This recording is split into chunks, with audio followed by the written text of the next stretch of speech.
ජෛව ක්‍රියාවලි ගැන. ශාකවල ප්‍රධාන ජෛව ක්‍රියාවලි ගැන. ජෛව කියන්නේ ජීවි නේද? ජෛව කියලා කියන්නේ පණ තියනවා කියන එක. ජෛව ක්‍රියාවලි.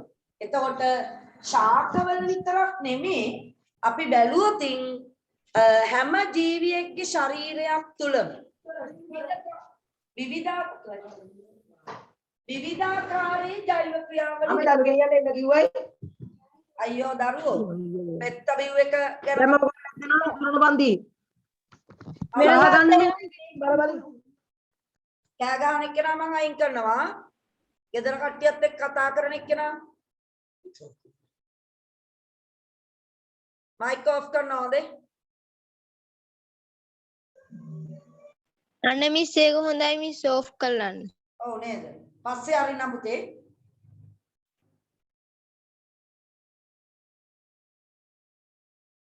හරි.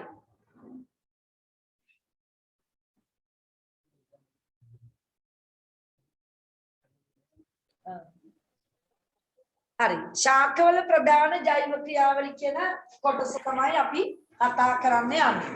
එහෙනම් මොනවද ශාකවල ප්‍රධාන ජෛව ක්‍රියාවලි වෙන්නේ නේ? බලන්නකො ඔයාලට පේනවා පුංචි පැලයක්. මෙන්න මේ පුංචි පැලේ පුතේ ටික ටික ලොකු වෙනවා. ඔයා දන්නා මේක මොකද්ද වෙන්නේ? අපි වගේමයි නේද? ශාක ලොකු වෙනවා, වර්ධනය වෙනවා.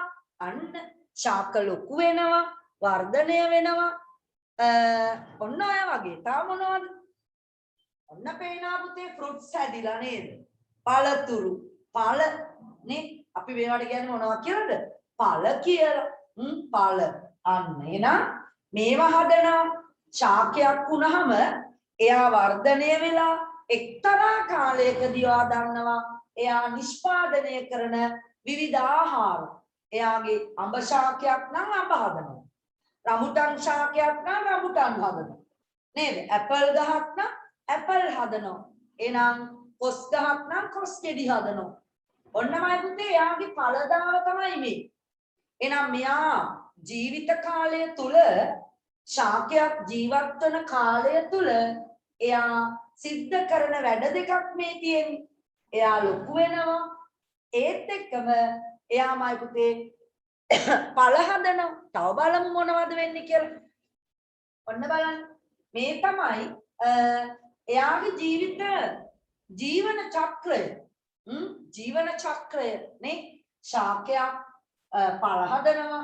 පළ වලින් ඊළඟට ඒකේ තියෙන ආහාර ද්‍රව්‍ය සත්තු හරි කවුරු හරි කාලා එක්ක කුණු වෙලා ගිහිල්ලා ඒවයි බීජ උතේ එළියට මේ මොකද වෙන්නේ? අන්න එයා තමන්ගේ පරපුර හදනවා. ප්‍රජනනය උතේ මම ඔයාලට මේ කිව්වේ සාමාන්‍ය ශාකයක් සිද්ධ කරන මල් පිපෙනවා නේද? ওই වගේ වැඩ ගොඩක් තියෙනවා මේ. මල් පිපෙනවා ආපහු ඒ වැංගේ කියනවා මේ වගේ ඕනම ශාකයකට ජීවන චක්‍රයක් තියෙනවා. හරිද? ජීවන චක්‍රයක්. එයා ගත කරන ජීවිත කාලය.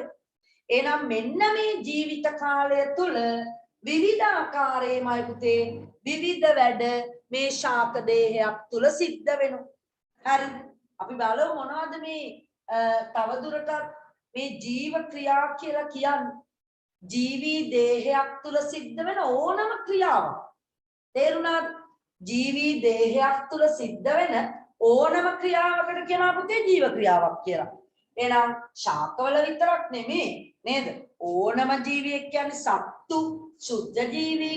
ඔය ඕනෙක් කෙනෙක්ගේ ජීවිත කාලය තුල එයාගේ දේහය තුල ඇත්තටම සිදු වෙනවා විවිධාකාරයේ රසායනික ප්‍රතික්‍රියා. ඒවා තමයි ජීව ක්‍රියා කියලා අපි සරලව කියන්නේ. දැන් මේවා වෙන්න ඕනේද? ඔයා කල්පනා කරයි මේ එක එක ජීව ක්‍රියා වෙන්න ඕනේද? මෙයා සිද්ධ කරන ජීව ක්‍රියා මොනවද? පුතේ අපි බලමු ඒවා තමයි ඔයාලට මේ පාඩමේදී කතා කරන්න තියෙන්නේ. බලන්නකෝ. එක ජීව ක්‍රියාවක් තමයි මේ. මොකක්ද මේ? respiration නම් මොයේ මොකද්ද නේද? ශ්වසනය පුතේ. ශ්වසනය. මොකක්ද ශ්වසනය කියලා අපි දරුවෙක් උත්තර දුන්නොත් දැන් මයික් වහලානේ. සමහර කට්ටිය හිතනවා ශ්වසනය කියන්නේ හුස්ම ගැනීම. වැරදි. වැරදි. උතේ හුස්ම ගන්නවනේ මේ ශ්වසනය කියන්නේ. ඒ කොටසක් නේද? හුස්ම ගන්නවා කියන්නේ කොටසක්. ශාකත් හුස්ම ගන්නවා.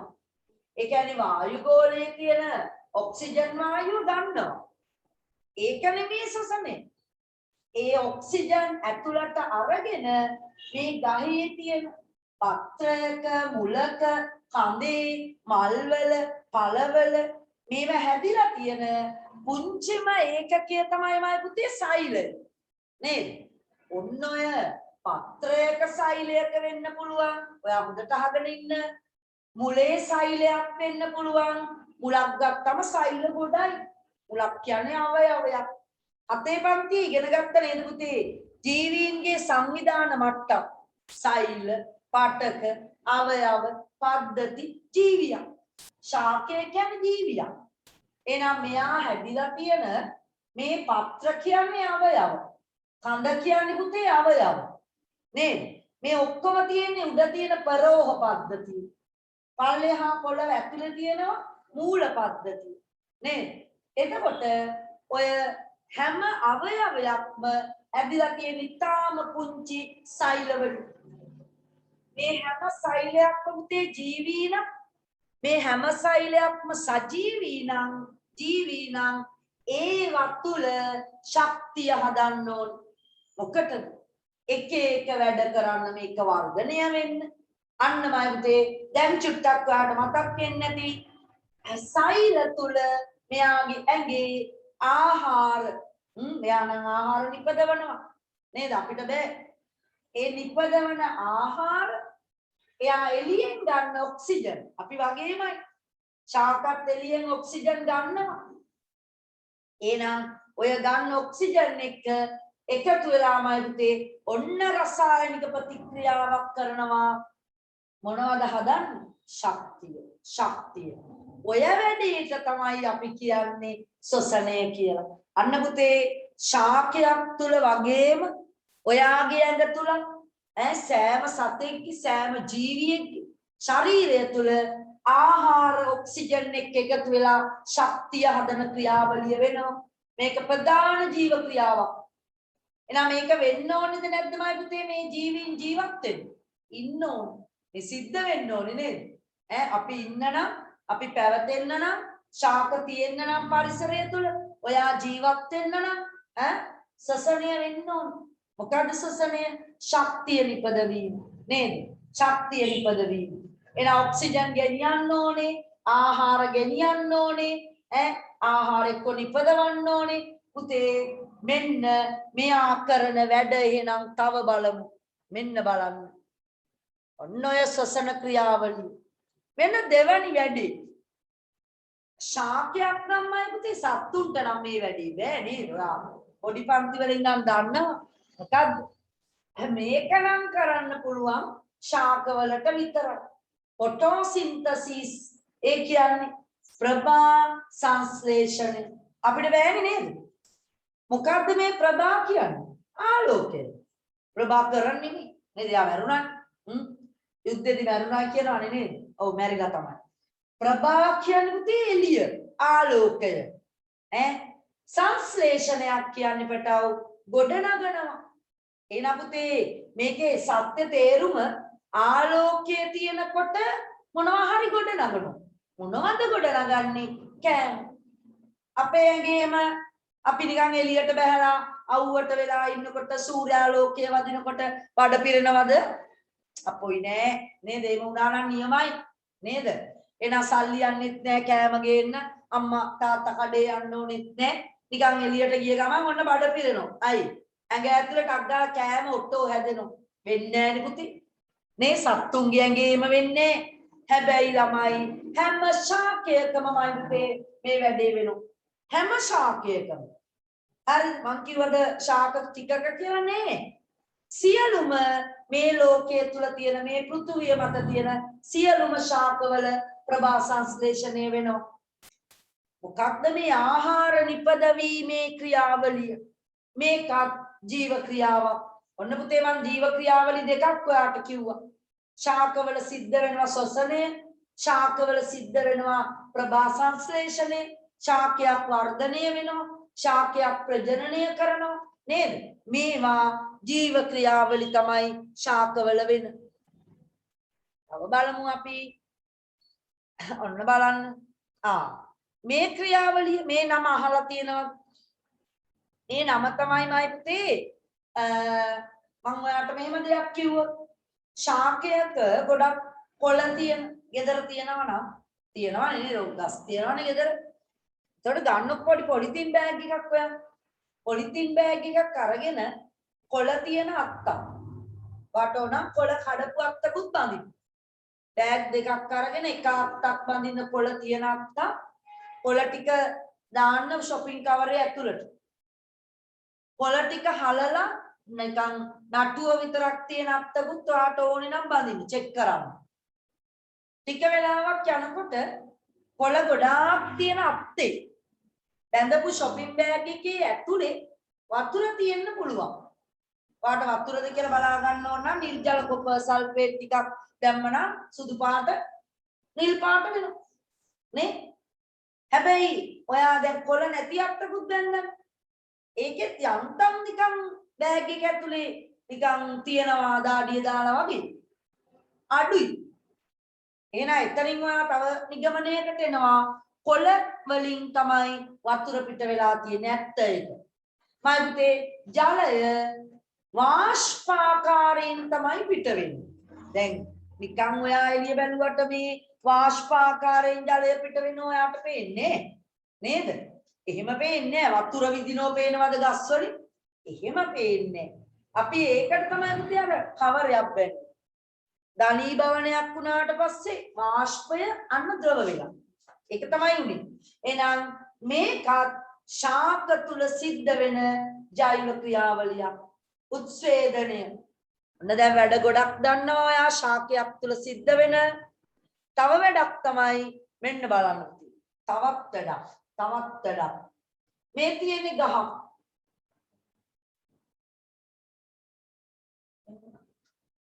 මේකත් ගහ. හරිද? මේ මොකද්ද පේන්නේ නේද? අන්න දැන් පැහැදිලි ඇති මම හිතන්නේ බෝඩ් එක මම මෙතන ලයිට් එකක් වැටිලා තිබිලා පුතේ. හරි ඉස්සෙල්ලා වැඩි පැහැදිලි නේද? ඒ මල්ටිමීඩියා එකේ ලයිට් එක ඉතින් වැහුවොත් රූප නැහැනේ නේද? අර එළියෙන් එළිය එනවා. අතේ මම කරේ දැන් හරි. මේ ඔන්නමයි පුතේ මේ තියෙන්නේ ශාකයක්. මේ ශාකයකට අපි වතුර දානවා. එහෙම නැත්නම් වැස්ස වැටුනම පොළවේ තියෙන වතුර මෙයා උරා ගන්නවා නේද? උරා ගත්තට පස්සේ මොකද වෙන්නේ? නිකම්ම තියනවද? නෑ. මේවා මුල් වලින් උරාගෙන කඳ දිගේ පුතේ අදාළ තැන් වලට මේ පත්‍රයටත් යනවා. නේද? පත්‍රයටත් යනවා. එහෙනම් මේ මොකද්ද මේ වැඩි? පරිවහනය නේද? මේ තමයි ශාකයක් තුල ද්‍රව්‍ය පරිවහනය. එහෙනම් පුතේ ඔන්න වැඩ ගොඩක් සිද්ධ වෙන බව තේරෙනවා. අපි හිතුවේ නෑනේ. ගහ ඇතුලේ එක දේවල් අරෙහි මෙහි යනවා. එහෙනම් පරිවහන ක්‍රියාවලිය ඔන්න දරුවනේ සිද්ධ වෙනවා. පුතේ අලුත් සිද්ධියක් ගැන කියන්න හදන්නේ මම. ඔයා මං හිතන්නේ මේක සමහර විට දැකලා තියෙන දරුවොත් ඇති. මම දැන් කියනවා විතරයි අපේ පාඩමේ අන්තිම හරිය මේ වැඩේ තියෙන්නේ. මෙන්න මේක වාට පේන ලස්සන ශාක පත්‍රයක අග. මේක හැබැයි හැම ශාක පත්‍රයකම නෑ හොඳේ. හැම ශාක පත්‍රයකම නෑ. මම ඔයාලට කියන්නම් වා නිරීක්ෂණය කරලා තියාගන්න පුළුවන් නම්. හැබැයි ඉතින් ඔයාලට නිදි මරන්න හරි එක්ක මහපාන්දර නැගිටලා එළියට යන්න වෙනවා. මේ මං කියන වැඩේ වෙන්නේ පුතේ පාන්දර එක්ක රාත්‍රියේ. වතුර සාමාන්‍ය වර්ෂාව වැඩි දවසක තමයි හොඳටම ඔයාලට මේක බලන්න පුළුවන්. මේ පේන්නේ වතුර බින්දුවේ පත්‍ර ධාරවල වතුර බින්දු කෙලවර. එහෙම නැත්නම් පත්‍රයේ අග්‍රවල වතුර බින්දු. පත්‍ර අග්‍රවල වතුර බින්දු. තේරුණාද? right අන්න ඒ පත්‍ර අග්‍රවල වතුර බින්දු තියෙන පිට වෙනවා වතුර බින්දු පිට වෙනවා විශේෂයෙන් හබරල ශාක ගහල හබරල ඔය කැලේ හබරල තියෙන්නේ වෙල්ලාශිතව නේද අර හබරල කොළ අන්න ඒ ශාකයේ තමයි ගොඩක් වෙලාවට මේක දකින්න පුළුවන් ආර්තාපල් වල පුළුවන් මේ පැත්තේ වැඩි නෑ නේ ඉතින් ඔයාලට බලන්න අපිට තව ගත්තොත් තක්කාලි වගේ පැලවල ඒ වෙයිත් වෙනවා හැබැයි අඹ ගස් වල කොස් ගස් වල ඒ වෙයි වෙන්නේ නෑ හොඳයි මොකද්ද මේ මං කියන්නේ අමුතු නමක් කියලා බින්දුදය වතුර ද්‍රව බින්දු විදියට පත්‍රවල කෙලවරින් එහෙම නැත්නම් පත්‍ර ධාර වලින් පිට වෙන සිද්ධිය නම් මොකද්ද බින්දුදය දැක්කද ඔන්න අමුතු එකක් නේද බින්දුදය උතේ මං එහෙනම් දැන් කිව්වා මේ ආන්න බලන්න මේ තියෙන්නේ බින්දු ආකාරයට සමහර ඔය කඳ කොටස් වලින් පවා මේ විදියට පිට වෙන්න පුළුවන් හරිද බින්දුදය හරි ලස්සනයි නේද බින්දුදය රූපේ ඈ අන්න බලන්න ඔය තියෙන්නේ ධාර වලින් බේරෙනවා මේ හැබැයි මං අර කිව්ව විදියට ඔයාලට ඉතින් මහ පාන්දර නැගිටින්න වෙනවා මේක බලන්න රාත්‍රී කාලේ තමයි මේ වැඩේ වෙන්නේ දවල්ට නෙමෙයි මේ බින්දු අගිස්ස හැබැයි මේ වැටුතේ වතුර බින්දුත් එක්ක එනවා ලවණ ඔයාට මම ඔක කියන්නම් දැන් බලලා තියාගන්න හබරල කොළවල අග්ගිස්සමයි පුතේ වටේ ධාරි පිච්චිලා තියෙනවා මැද හරිය නෙමෙයි අග්ගිස්ස ඇයි හේතුව අර ලවණ පිට වෙන නිසා ඒ ලවණ තැන්පත් වෙනවා නේද තැන්පත් වෙන නිසා ලවණ වලට කොළේ පිච්චෙනවා ටිකක් ඒක දැකලා තියාගන්න හොඳද එළියට ගියොතින් පරිසරයට ගියොතින් හබරල ගස් දැක්කොත් බලන්න ඔන්න එහෙනම් මම ඔයාලට කිව්ව මුල ඉඳන් කිව්ව දේවල් ටික අග ඉඳන් නේද උඩම ඉන්න බින්දුද ඊළඟ ශ්වසනය පරිවහනය උච්ඡේදනය ප්‍රභා සංශ්ලේෂණ ඔන්න මාරුතේ ගස් වල ශාක වල සිද්ධ වෙන ජීව ක්‍රියා තමයි මේ ඔය ඔක්කොමද අනේ නේ තව තියෙනවා පුතේ ඕන තරම් විවිධ ජෛව ක්‍රියා තියෙනවා නමුත් අපි ඔතනින් කිහිපයක් තමයි ඔයාගේ මේ පාඩමේදී කතා කරන්න යන්නේ. නම් බලමු අපි මොනවද ඔයාලට කතා කරන්න තියෙන ප්‍රධාන ජෛව ක්‍රියා කියලා. පළවෙනියට කතා කරන්න තියෙනවා ප්‍රභා සංශ්ලේෂණය ගැන. හරි ප්‍රභා සංශ්ලේෂණය. පුතේ ආගේ ටියුට් එකේ මේ සැරේ ටියුට් එකේ පාඩම් දෙකක් තියෙනවා නේද? පාඩම් දෙකක් දාලා ඇති එකක් අහගන්න පාඩම් දෙක දවස් දෙකක යන්නේ එතකොට සාමාන්‍ය තියරි ක්ලාස් එක තියෙන වෙලාවට යන්නේ හැම පාඩම ඒ කියන්නේ ශාකවල ජෛව ක්‍රියාවලි කියන ප්‍රධාන පාඩම ඊළඟ අනිත් පාඩම තමයි ආහාර පරිරක්ෂණය කියන මාතෘකාව හරිද වාගේ දෙවනි පොතේ අපි එහෙම කරේ නැති වුණොත් පාඩම් දෙකක් සතියට ඔයාගේ පෙළ පොත ඉවර කරන්න හම්බ වෙන්නේ නැහැ. තේරුණාද? ඉවර කරන්න හම්බ වෙන්නේ නැහැ. ඒ නිසාමයි එතකොට ආහාර පරිරක්ෂණය කියන පාඩම යනවා පාන්දර නැගිටිනව නේද දවසක වාගේ. ආන්නේදා කවද්ද? ඉරිදා උදේ 5ට සර් පටන් ගත්තා එදා නේද? ගිය සතියේ එක දවසක් ඔන්න සර් කරායි. සර් යනවා ආහාර පරිරක්ෂණයේ පාඩම හොඳේ දිගටම ඉරිදා උදේට. එතකොට උදේ පාන්දර නැගිටින්න බැරි කම්මැලි ළමයි ටිකක් ඉන්නවා නම් ඉන්නවා කීප දෙනෙක් නේද? පොට්ටේ බදාගෙන දොయ్య ගන්න කට්ටියක් ඉන්නවා. එතකොට ඒගොල්ලෝ YouTube channel එකට ගිහිල්ලා තමයි රෙකෝඩින් එක තමයි බලන්න වෙන්නේ. හරිද? right. අනිත් අය ඒ කියන්නේ සෙනසුරාදා ක්ලාස් එක සහ අද අඟහරුවාදා ක්ලාස් එකේදී අපි 4 සිට 6 දක්වා පළවෙනි ශාක ප්‍රධාන ජෛව ක්‍රියාවලිය කියන ශාක පාඩම තමයි කතා කරන්නේ. ඒතර පාඩම් දෙකම යනවා. හොඳද මේ මාසය තුල. ආපහු ඒවක් කරෙන්නේ නැහැ. ඒ නිසා ඉරිදා උදේ කම්මැලිකම පැත්තකින් තියලා අනිවාර්යෙන් උදේ 5ට නැගිටින්න ඕන. ඉරිදා රාත්‍රී පන්තියේදී එතකොට ඔයාගේ පෙළ පොත්වල අභ්‍යාස කතා කරමින් එනවා මතක් කරමින්. මොකද 8 පන්ති ළමයින්ට අවසාන වාර විභාගයක් තියෙනවා. මධ්‍ය වාර පරීක්ෂණය ලබන මාසේ ඔක්තෝබර් මාසේ ටියුට් එකත් එක්ක ඔයාට එවනවා පුතේ. හරිද? අර්ධ වාර්ෂික එක. ලිව්වේ නෑනේ ඉස්කෝලේ ගියේ නැති හින්දා. දැනට හොඳට පාඩම් කරලා තියාගන්න. දැනට කරපු දේවල් ටික. එතකොට මධ්‍ය වාරය දක්වා තියෙන්නේ ඔයාගේ දෙවනි පොතේ මේ 9 වෙනි පාඩම. මානව ඉන්ද්‍රිය පද්ධතිය අපි කතා කරේ. එතනට වෙනකන් හොඳේ. එතනට වෙනකන් තමයි මධ්‍ය වාර පරීක්ෂණ ප්‍රශ්න පත්‍රයක් හැදිලා තියෙන්නේ. එතකොට වකුගඩු ගැන සම ගැන මතකනේ අපි කරා නේද? මොලේ ගැන එන්නේ මේ පාඩම දක්වා හොඳට පාඩම් කරලා තියාගන්න. ලබන මාසයේ අර්ධ වාර්ෂික පරීක්ෂණයක් ඔයාට ලබා දෙනවා. හරිද? ඒක ගෙදරදී තනියම ලියන්න ඕනේ. එතකොට ඒකට ලකුණු ප්‍රදානය කරනවා ඔයා ලිව්වට පස්සේ. විභාගෙ වගේම අවංකව වැඩේ කරන්න ඕනේ. ඊට පස්සේ දැන් 10 වෙනි පාඩමේ ඉඳන් ඉතුරු ටික නේ දැන් අපි 11 යන්නේ 10 විද්‍යුතය සර් කරා 11 වෙනි පාඩම ඊළඟට 12 13 14 ඔය විදිහට පාඩම් තව තියෙනවා කීයක්ද 15යිනේ තියෙන්නේ පාඩම් නේද අපි දැනට ඉන්නේ 11. ඒතර 12 වෙනි පාඩම ලබන මාසේ යනවා 12 14 පාඩම් ලබන මාසේ යනවා ඔක්තෝබර් මාසෙට.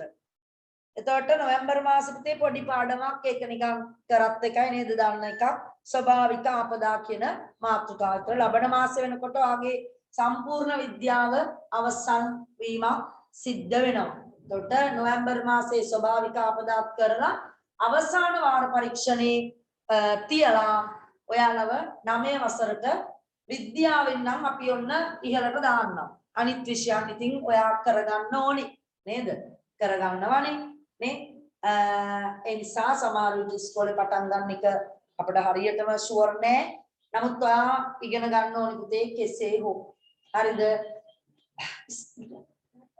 උඩට යන්න. අතට.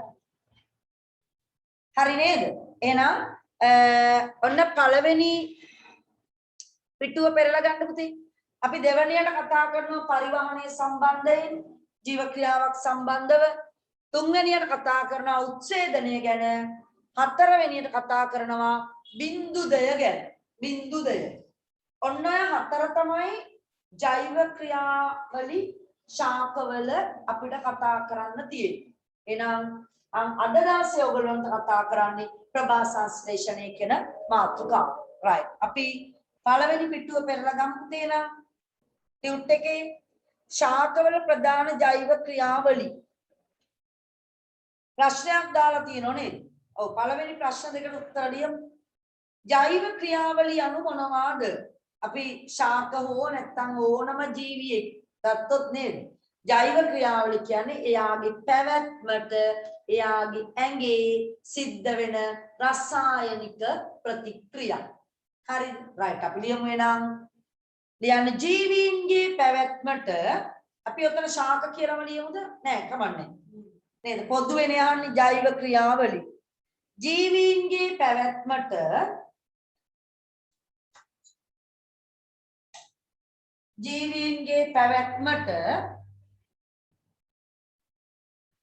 එනම් ශාක කමා සතුන්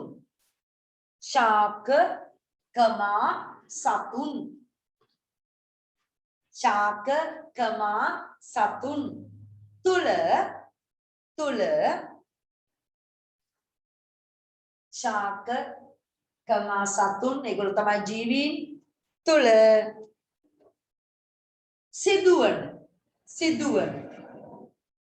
සිදුවන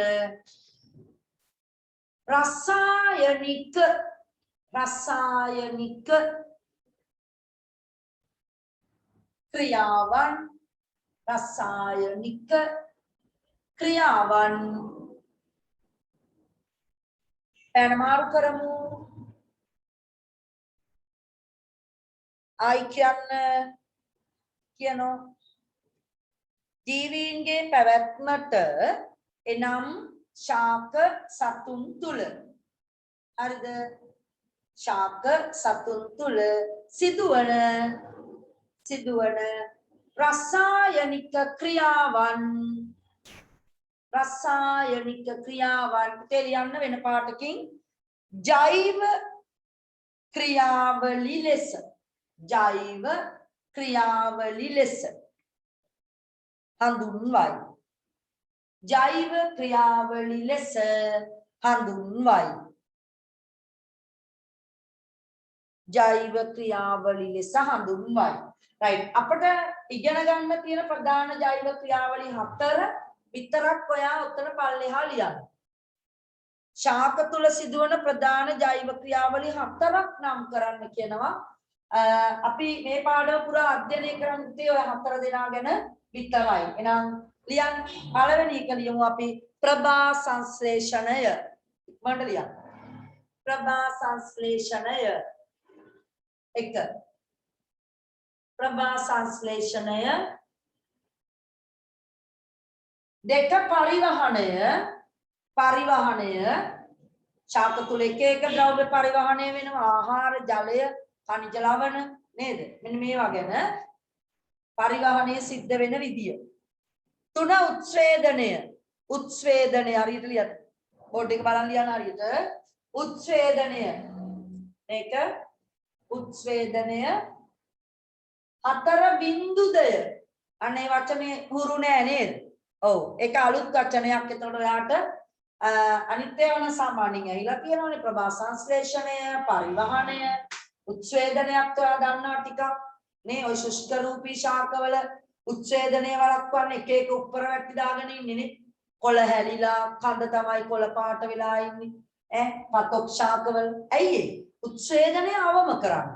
ඒ කියන්නේ ජලයේ වාෂ්ප ලෙස පිට වෙන එක අඩු කරන්න තමයි එහෙම ශුෂ්ක රූපී ශාක හැඩ ගැහිලා තියෙන්නේ. අවසානික ලියන්න බින්දුදය 4. එතකොට එච්චරයිද ජෛව ක්‍රියාවල තියෙන්නේ නේ. වර්ධනය, ශ්වසනය, ප්‍රජනනය ඔහොම තියෙනවා ගොඩක් නේ. නමුත් අපි මේ පාඩමේ කතා කරන 4 දෙනා තමයි ඔය. හරිද? right. උතන්ට වෙනකන් ඔන්න පැහැදිලි. මොනවද පැහැදිලි වුනේ පුතේ? ශාකවල එක එක ජෛව ක්‍රියාවලි වෙනවා නේද? ඒ ජෛව ක්‍රියාවලි වලින් 4ක් තමයි අපි ඔන්න කතා කරන්න යන්නේ. සවිස්තරව. right පළවෙනි වැඩේ තමයි පුතේ දීලා තියෙන ප්‍රභා සංශ්ලේෂණය. දැන් පෑන් තියන්නකො පැත්තකින්. ඔන්න ප්‍රභා සංශ්ලේෂණය කියන එක මම ඉස්සෙල්ලා කිව්වා. ආලෝකයේ තියෙනකොට ගොඩ නැගීම මොනවද? ආහාර. එහෙනම් ආහාර නිපදවනවට තමයි අපි කියන්නේ ප්‍රභා සංශ්ලේෂණය කියලා. මේක සත්තුන්ට කරන්න බැරි වැඩක්. හැබැයි ශාකවල සිද්ධ වෙනවා. ඕනම ශාකයකදී හැම ගහක්ම මිස් ප්‍රභා සංශ්ලේෂණය කරනවද? මේ මහ පොළවේ මත ඉන්න හැම ශාකයක්ම තමන්ට අවශ්‍ය ආහාර තමා විසින්මයි නිපදව ගන්න. උදේ තමා විසින්ම ආහාර නිපදවනවා නම් ඒ පෝෂණයට ඔයා පොඩි පන්ති වලදී කිව්ව නම මතකද? මොකක්ද අපි කිව්වේ? මොකක්ද කිව්වේ? බලන්න. මොකක්ද කියපු නම? ඔන්න බලන්න. ඔන්න යාට දැන් පේනවා නේ? ස්වයං පෝෂී පෝෂණය. තම දේහය තුල තමන්ට අවශ්‍ය ආහාර නිපදවා ගන්නවා නම් ඒ පෝෂණ ක්‍රමයට කියනවා මොකක්ද? ස්වයං පෝෂී කියලා. ආහාර ද්‍රව්‍ය ශක්තිය ගන්න විදිය තමයි පුතේ පෝෂණය. එහෙනම් ශාක කොහොමද යාගේ අවශ්‍ය දේවල් ගන්නෙ? එයාම හදනවා. කොහෙද හදන්නේ? එයාගේ ඇඟ ඇතුලේ යා හදා ගන්න. යම් කිසි අවයවයක වැඩිපුර හදනවා. නේද? එහෙනම් පුතේ ස්වයං පෝෂී කියන්නේ ඔන්න ශාක. සෑම ශාකයක්ම ස්වයං පෝෂී ළමයි. පුතේ මම ඔතනදී ඔයාලට මෙන්න මෙහෙම පැහැදිලි කරන්න යම් දෙයක්. ඔයා දන්නව නේද මේ කෘමි භක්ෂක ශාක? දන්නවද?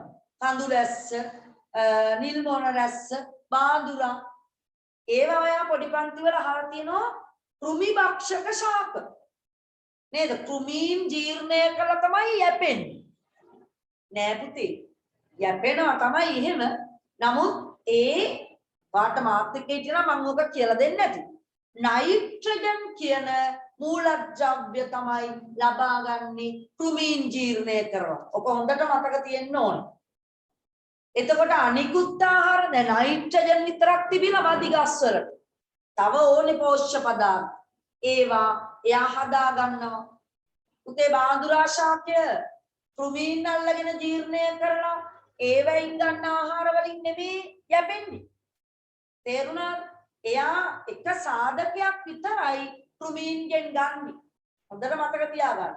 හරිද? කෘමිභක්ෂ සමහර දරුවෝ හිතනවා කෘමිභක්ෂක ශාක කියන්නේ එයාලගේ අඟේ කෑම හැදෙන්නේ නේ. එයාලා විෂම පෝෂී කට්ටිය නේ. උතේ ඒගොල්ලෝ ශාකනේ.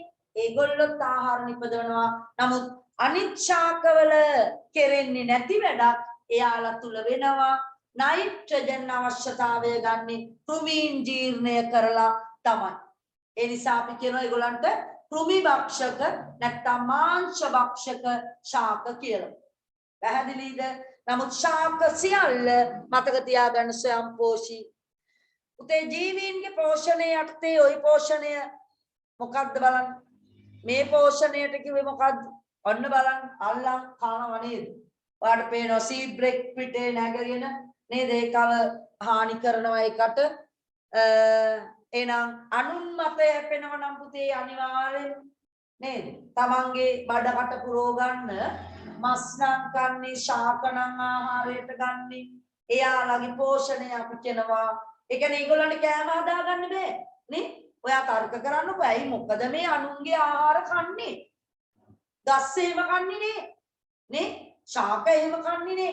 ශාක යාම හදා ගන්නවා. නමුත් මේ ලෝකේ ඉන්න හැම සතෙක්ම ඔයා ඇතුළු නේද? ඔයත් සතෙක්නේ. එතකොට සියලුම දෙනාමයි පුතේ සියලුම සතුන් විෂම පෝෂී පෝෂණයක් දක්වන්නේ. අනුන් මත තමයි යැපෙන්නේ. අනුන් මත තමයි යැපෙන්නේ. උතේ මැසේජස් දිගට එවනේවා වැඩක් නැති වෙනවා පුතේ ටක් දාලා යනවා. මේ මැසේජ් එක මට බලන්න වෙලාවක් නැහැ. ඒ නිසා මේ දාලා තියන්න මැසේජ් එක මම බලන්නම්. මොකද අපේ ලැප් එකක් කැඩිලානේ තියෙන්නේ මේ වෙලාවේ. වෙනදා ලැප් එකෙන් තමයි ටක් ගාලා පේනවා මට එතකොට එනකොට. දැන් මෙතන මේ ෆෝන් එකකින් මම දාලා තියෙනවා ඔයා මැසේජ් එවනේවා පොඩ්ඩක් බලන්න. ඒ වුණාට දිග මැසේජ් ආවම කියව ගන්න බෑ. ඒක තප්පරයක් තියලා යනවා. හරිද? මොකද ඔයාලගේ සිග්නල් ඊළඟට පේන්නේ නැති ඒවා බලන්න තමයි මම ෆෝන් එක තියාගෙන ඉන්නේ. මාත් ලොග් වෙලා ඉන්නවා වෙන ෆෝන් එකකින්. තව. හරිද? ඒ නිසා ඔයාගේ මැසේජස් එවනේවට උත්තර දෙන්න වෙන්නේ නැහැ. හරිද? ටිකක් తాවකාලිකව ඉවසන්න වෙනවා අනිත් ලැප් එක හදාගෙන එනකම්. ඔයාලගේ දැන් ඔයාලා කිව් එක මං හිතන්නේ පැහැදිලි ඇති නේද? මයික් පැවුවේ පුතේ ඉස්සෙල්ලා පන්තිය පටන් ගන්නකොටම කවුද ළමෙක් ගෙදර කට්ටියත් එක්ක එන කතාවක් ගියා මොකද්ද පෙත්තක් බිව්වද මොකක්ද එකක් අහලා. ඒ නිසා මම මයික් ඕෆ් කරා. නේද? ඒගොල්ලෝ කතා බහ කරලා ඉවර වෙනකොට අනිත් ළමයින්ට පාඩම අපරාධෙනේ. ඒ නිසා. එහෙනම් පෝෂණයේ පුතේ ප්‍රධාන ආකාර දෙකයි. ශාක තමයි සම්පෝෂී වෙන්නේ මේ ලෝකයේ තුල. කෑම තනියම හදා ගන්නවා. නමුත් සතුනුත් මම පෙන්වන්න දැම්මා. සතුන් එතකොට වාට පේනවා විෂම පෝෂී පෝෂණයක් තමයි දක්වන්නේ කියලා. නේද? right. අපි ලියමු එහෙනම් පළවෙනි හිස්තැන පුරවන්න ඕකේ තියෙන තුන්වෙනි ප්‍රශ්නේ රෝමි ලක්කමෙන් 1. ශාක ස්වයංපෝෂී. ශාක ස්වයංපෝෂී වේ. ස්වයංපෝෂී වේ. දෙවැනි එකෙන් අහනවා ස්වයංපෝෂී යන්නේහි අර්ථය කුමක්ද? මොකක්ද ස්වයංපෝෂී කියලා කියන්නේ? තම ආහාර තම දේහය තුලම නිපදවා ගැනීමට අපි කියනවා ස්වයංපෝෂී කියලා. right අපි ලියමු.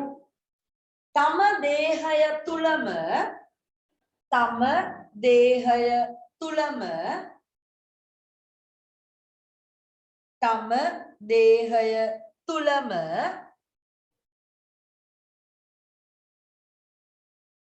තම දේහය තුලම තමන්ට අවශ්‍ය ආහාර තමන්ට අවශ්‍ය ආහාර තමාට අවශ්‍ය ආහාර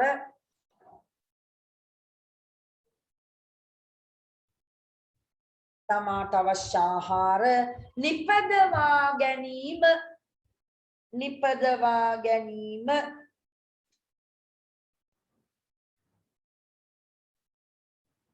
පැන මාරු කරන්න ස්වයංපෝෂී පෝෂණයයි ස්වයංපෝෂී පෝෂණය වේ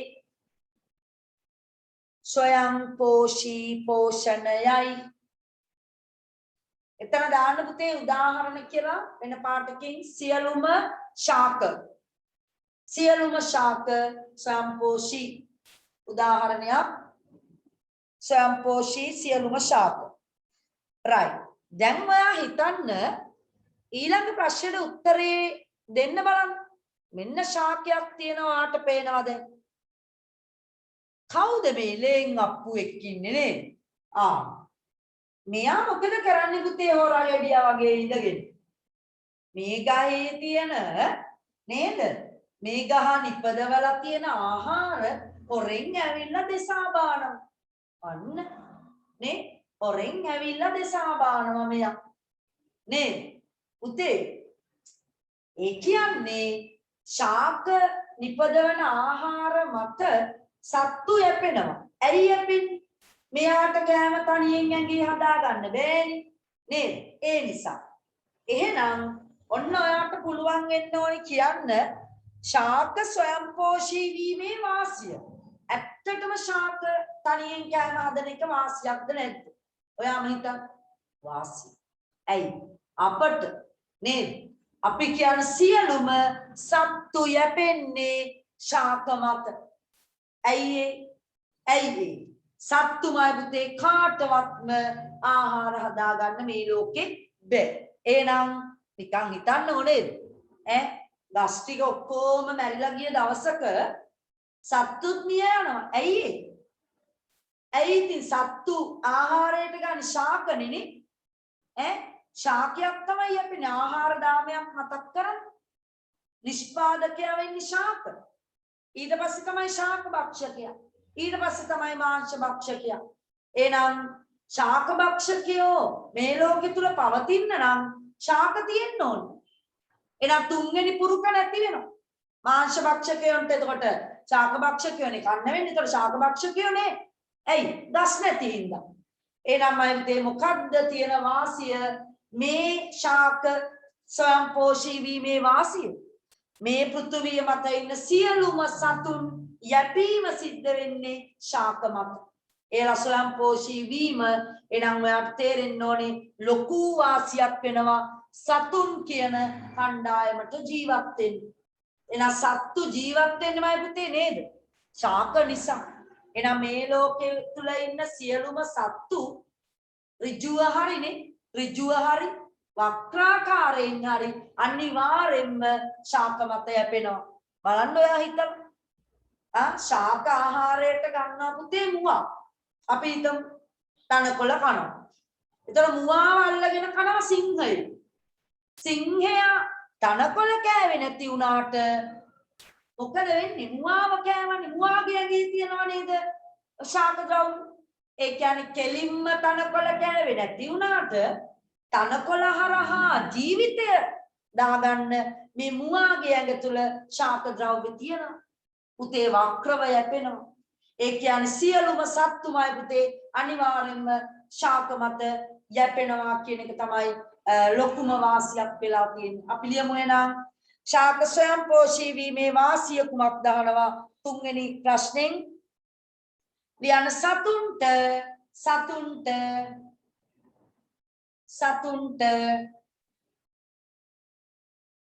ආහාර නිපදවා ගත නොහැක සතුන්ට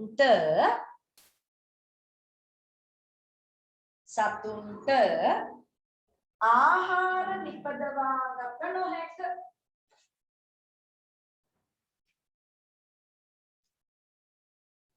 සතුන්ට ආහාර නිපදවා ගත නොහැක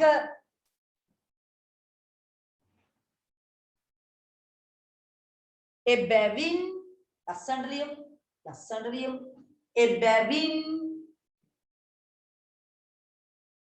එබැවින්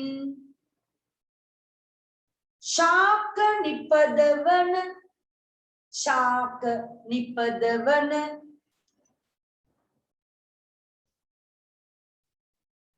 ආහාර මත ශාක නිපදවන ආහාර මත ශාක නිපදවන ආහාර මත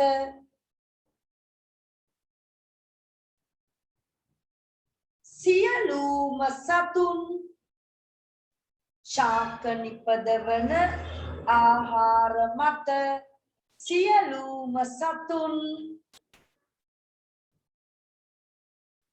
ශාක නිපදවන ආහාර මත සියලුම සතුන් යැපීම උදේ ආයෙ කියන්නේ අදහස තේරුම් ගත්තා නම් ඔයා උත්තරේ ගොඩනගා ගන්න. දැන් ප්‍රශ්නයක් දුන්නාම විභාගෙදී මම නෑනේ උත්තර කියන්න. මම දැන් පාඩම කියලා දුන්නා විතරයි. පාඩම කියලා දුන්නාම ඔයා ඒක අහගෙන හිටියේ නැත්නම් ඔයා ආයෙ කියන්න දානවා. ඔයාට ඔය උත්තරේ තනියෙන් ලියන්න. දැන් මම ඊට පස්සේ ඊළඟ ප්‍රශ්න කියන්නේ උත්තර.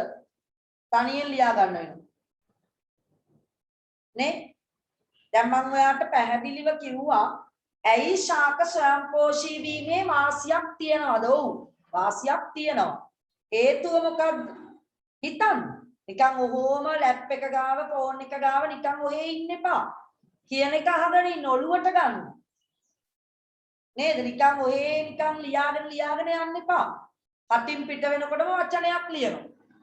එහෙම එපා. තනියෙන් Tamanට උත්තරයක් ගැට ගහ ගන්න පුළුවන් වෙන්න ඕන. හරිද? සතුන්ට ආහාර ඔන්නයි බලන්නේ නම් මුල ඉඳන් කියන්න. සතුන්ට ආහාර නිපදවාගත නොහැක. නේද? ඒක අපි ඉස්සරහා කියන්න ඕනි. ගස් ශාක වලට මේ සතුන්ට ආහාර නිපදවාගත නොහැක. එබැවින් ශාක නිපදවන ආහාර මත සියලුම සතුන් එබැවින් ශාක නිපදවන ආහාර මත සියලුම සතුන් යැපීම සිදුවීම වාසියක් වේ.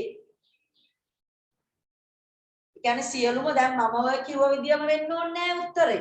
ඔයාට හිතෙනවා නම් ඕක වෙනස් කරන්න. සියලුම සතුන්ගේ ආහාර අවශ්‍යතාවය ශාක විසින් සපුරාලයි. බැයිද ලකුණු දෙන්න උත්තරේට? පුළුවන්. මට වැඩිය හොඳ උත්තරයක් ඔයා තුල කොට නැගෙන්න පුළුවන්. සත්තු ආහාර නිපදවන්නේ නැහැ. එහෙනම් ඒගොල්ලන්ගේ ආහාර අවශ්‍යතාවය සම්පූර්ණයෙන්ම රඳාපවතින කවුරු මතද? ශාක මත. ඔන්න හිතන්න. නේද? ඔන්න හිතන්න. එහෙනම් මයිදේ සියලුම ශාක නිපදවන ආහාර මත තමයි පෘථුවියේ සත්තු යැපීම වෙන්නේ. මේක වාසියක්. නේ? අපිට ආහාර නැති වෙනවා ශාක නැති වුණොත්. හරිද?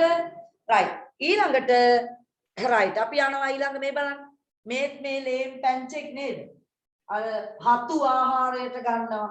දහක් මත තියෙන හතු මේවා ශාක ද්‍රව්‍ය තමයි ආහාරයට මෙයා ගන්න. හරි. ඔන්නමයි පුතේ මම ඊළඟට එනවා එනම් ප්‍රභා සංශ්ලේෂණය කියන මේ ක්‍රියාවලිය වාට පැහැදිලි කරන්න. 10 ශාකයක් කොහොමද ආහාර නිපදවීම සිද්ධ වෙන්නේ නේද? මයි පුතේ මේක වැඩියෙන්ම වෙන්නේ ගස්වල තියෙන මොන කොටසද කියලා ඇහුවොත් ගහේ මුලේද කවදාවත් මතක තියාගන්න මයි පුතේ මුලක් ප්‍රභා සංශ්ලේෂණය කරන්නේ හරිද? බහුවර්ණ ප්‍රශ්නවල ඒවි. පහත සඳහන් අවස්ථාවලින් ආහාර නිපදවීමක් සිදු නොකරන කොටස වන්නේ. ශාක මුල් තියෙන්නේ මයි පුතේ බහුතරයක් තියෙන්නේ නේද? කිරල ශාකයේ ඇරෙන්න ඔයා දන්න ශාකවල හැම එකේම මුල් තියෙන්නේ කොයිද? පොළව යට. නේද? පොළව යට වෙලා තියෙන්නේ. හරිද? එහෙනම් ඇයි තව චුට්ටකින් බලන්නකෝ ඔයා ඇයි මේ මුල් ප්‍රභා සංශ්ලේෂණය කරන්නේ නැත්තේ කියලා. මම දැන් එකපාරට කියන්නේ නේ. ඔයා මට මැසේජ් එකක් දාන්න. ඇයි මුල් ප්‍රභා සංශ්ලේෂණය කරන්නේ නැත්තේ? ඇයි ආහාර හදන්න බැරි මුල්වල සෛලවලට කියලා තේරුම් ගමු. අයිතේ සූර්යාලෝකයේ අනිවාර්යෙන් අවශ්‍යයි මේ ප්‍රභා සංශ්ලේෂණය සිද්ධ වෙන්න නම්. දැන් අහුණා. පොළව යට තියෙන මුල් වලට කොහෙන්දනේ ආලෝකය යන්නේ නේද? අන්නමයි පුතේ උත්තරේ. හරි හොඳයි. මට දරුවෙක් දානවා සචිනි. හරි. ඒ කියන්නේ පොළව යට තියෙන මුල් වලට හිරු එළිය යන්නේ නේ. ඒක තමයි වැඩි. ඒ නිසා මුල් වල ප්‍රභා සංශ්ලේෂණයක් වෙන්නේ. මතේ වැඩියෙන්ම වෙන්නේ ශාක පත්‍රවල. ඒකත් ඔයාට බලා ගන්න පුළුවන්. ඇයි ශාක පත්‍රවල වැඩිපුරම කෑම හදන්නේ කියලා. පුතේ හොඳට අහගන්න. හොඳට අහගන්න. ඊළඟට තියෙන උත්තරේ මම ලියවන්නේ නේ. ඔයා ලියලා ඉවරුනාට පස්සේ මම පස්සේ කියනවා උත්තරේ. හරිද? මම ඔයාලට වෙලාව දෙනවා. එතකොට අහගෙන ඉන්න ඕනේ හොඳට උත්තරේ තමයි මම මේ දැන් කියන්න යන්නේ. ප්‍රභා සංශ්ලේෂණයට ඔන්නමයි පුතේ සාධක 4ක් අවශ්‍යයි. සාධක 4ක්. එකක් තමයි හිරු එළිය. නැත්තම් ආලෝක ශක්තිය. සූර්යාගෙන්මයි පුතේ ශක්ති දෙකක් එනවා. දන්නව නේද? එකක් තමයි තාපයනේ. ඔලු ගෙඩිය රත් කරන්න. රෙදි ටික වේලලා දෙන්නේ. වතුර රත් කරන්න. අන්න තාප ශක්තිය. ඒකත් එනවනේ සූර්යාගෙන්. අනිත් එක තමයි අපිට මේ මුළු අවට ඔක්කොම පේන්නේ නේද? ඔයාට බෝඩ් එක පේන්නේ එළිය තියෙන නිසා. එහෙනම් හැම සතුන්ටම පරිසරය දකින්නමයි පුතේ උමනා වෙන්නේ දවල් කාලේ සූර්යාගේ ආලෝක ශක්තිය. නේද? අපි රාත්‍රී කාලේ කෘත්‍රිම දේවල් පාවිච්චි කරලා තමයි වටේ පිටේ තියෙන වස්තු බලන්නේ. කරන්ට් එක ගිය වෙලාවකට ඔයාට මෙලෝදියක් පේන්නේ නැහැ නේ ගියේ ඇතුලේ. එතකොට ඔයා පොල් තෙල් ලාම්පුවක් හරි ටිපන්දමක් හරි නේද? එහෙම අපිට පත්තු කරගන්න වෙනවා. එහෙනම් දවල්ටමයි පුතේ ඔයා පරිසරය දකින්නේ ආලෝකයෙන්. ඔන්න ඔය කියන ආලෝකය තමයි ශාක පත්‍රයක් උරාගන්නේ. මොකටද? ප්‍රභා සංශ්ලේෂණයට. එහෙනම් සූර්යා ලෝකය, හිරු එළිය, නැත්නම් ආලෝකය සූර්ය ශක්තිය කියලා ලියන්න එපා විභාගෙ. වැරදි. වැරදිනේ නේ ආව හිතන්න. වාගේ පොඩි මොළ ගෙඩෙන් හිතන්න සූර්ය ශක්තිය කියන එක ප්‍රභා සංශ්ලේෂණයට වැරදි පුතේයි. ඒකේ තාප ශක්තියක් තියෙනවනේ සූර්ය ශක්තිය කිව්වම. ඒතර සූර්ය ශක්තියෙන් ආලෝකය විතරයි. ප්‍රභා කියන්නේ ආලෝකය. එන්නේ නේද? එයා විතරක් මදි පැටව. පුතේ මේ වැඩේට ප්‍රධාන අමුද්‍රව්‍ය ඕනි දෙකක්. අමුද්‍රව්‍ය. පළවෙනි අමුද්‍රව්‍ය තමයි වාතයෙන් ගන්නවා වායුවක් එක්තරා. තරා වායුවක්. කාඩ වායුව. කවුද කාඩ වායුව? Carbon dioxide CO2. එයා තමයි කෑම හදන්න ඕනේ. හරිද? ආහාර නිෂ්පාදනයේට වායු ගෝලයෙන් ගන්න අමුද්‍රව්‍ය නම් කරන්න. වායු ගෝලයෙන් කිව්වම ලියනවද වතුර? නෑ. වායු ගෝලේ තියෙන වායුනේ. එනම්ම හිතේ කාබන් ඩයොක්සයිඩ් වායුව තමයි අමුද්‍රව්‍ය වෙන්නේ. තේරුණාද? ඔහොම හරස් ප්‍රශ්න අහන්න පුතේ විභාගෙදි. අන්න ඒව අහලා තියෙනවා පේපර් එකේ. තව අමුද්‍රව්‍යයක් ඕනේ. අන්න යාව ගේනවා අපි පසින්. පස් වලින් මේ මුල් තමයි ඔය වැඩේ කරන්නේ. මුල් වල පුතේ මුල් වලින් ජලය උරා ගන්නවා. අන්න ජලය කියන සාධකේ එන අමුද්‍රව්‍ය දෙකක් කිව්වා. වායු ගෝලයෙන් කාබන් ඩයොක්සයිඩ් පසෙන් පොළවෙන් භූගතව පුතේ ජලය ගන්නවා. මදි. දැන් ඔයා හිතන්නකෝ ආලෝකයක් ලැබෙනවා. කාබන් ඩයොක්සයිඩ් උද්ගත්තා. නේද? ජලයක් ගෙනාවා. දැන් ඔක්කොම ලෝඩ් එක ගෙනිහින් දාලා තියෙන ශාක පත්‍රයට. පත්‍රයක නාරටි තියනවනේ පුතේ. නාරටි කියන්නේ පාරවල්. හරිද? මේ මුල් වලින් උරා ගන්න ජලය ඒ නාරටි ඔස්සේ තමයි පත්‍රයේ සෛල වලට යන්නේ. හරිද? අද දවසේ වීඩියෝ එකකුත් තියෙනවා.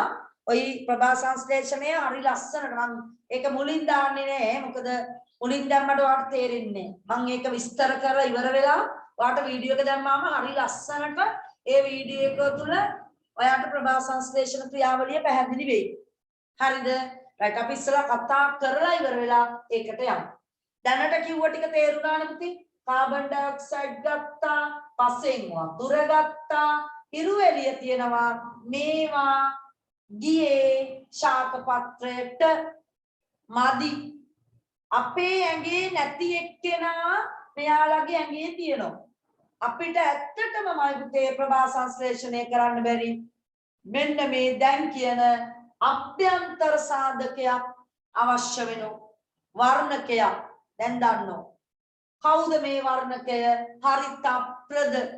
හරිතප්‍රද තව නමක් කියනවා පුතේ ඔකට ක්ලෝරොෆිල් කියලා හරිතප්‍රද වලට අපි තව නමක් කියනවා ක්ලෝරොෆිල් හරිද එහෙනම් මේවා නිසා තමයි ශාකය කොළ පාට වෙන්නේ ශාකයක ඔයා දකින්නව නම් යම් තරම් කොළ පාට ඒ කියන්නේ හරිතප්‍රද වර්ණකය තියෙනවා අන්න එනම් මේ ප්‍රධාන සාධක හතරක් අවශ්‍ය වෙනවා හරිතප්‍රද ඒක අභ්‍යන්තර සාධකයක් නේද ශාකයේ ඇතුලේ තියෙන්නේ අනිත් දෙන්න බාහිරයි එළියෙන් ගන්න කාබන් ඩයොක්සයිඩ් ජලය මේ වැඩේට ශක්තිය දෙනවා හිරු එළිය ආලෝකය එනම් මේ ප්‍රධාන සාධක හතරක් ප්‍රභා සංශ්ලේෂණයක් සිද්ධ වෙන්න නම් ශාක පත්‍රයට ඇතුල් වෙන්න ඕන එකක් තියෙනවා අනිත් තුන් දෙනා ඇතුල් වෙන්න ඕන හරිද එහෙනම් ලියන්නකෝ ඊළඟ හතරවෙනි ප්‍රශ්නටයි පහටයි උත්තර ඉක්මනට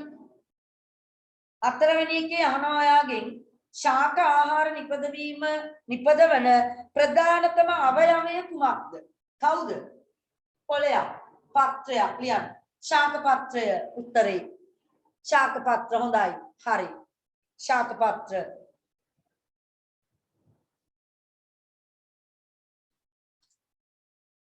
පස්වෙනි එක ප්‍රභා සංශ්ලේෂණය මගින් ආහාර නිපදවීම සඳහා අවශ්‍ය සාධක මොනවාද කියලා අහනවා.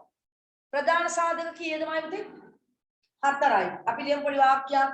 ප්‍රධාන සාධක 4ක් අවශ්‍ය වේ. ඔයා තනියෙන් ලියමු 1 2 3 4 දාලා පහලට දැන්. ප්‍රධාන සාධක 4ක් අවශ්‍ය වේ. ඔයා කැමති විදියට ලියන්න. 1 2 3 4 දාලා ලියන්න. එක කාබන් ඩයොක්සයිඩ් වායුව කාබන් ඩයොක්සයිඩ් වායුව ලියමු අපි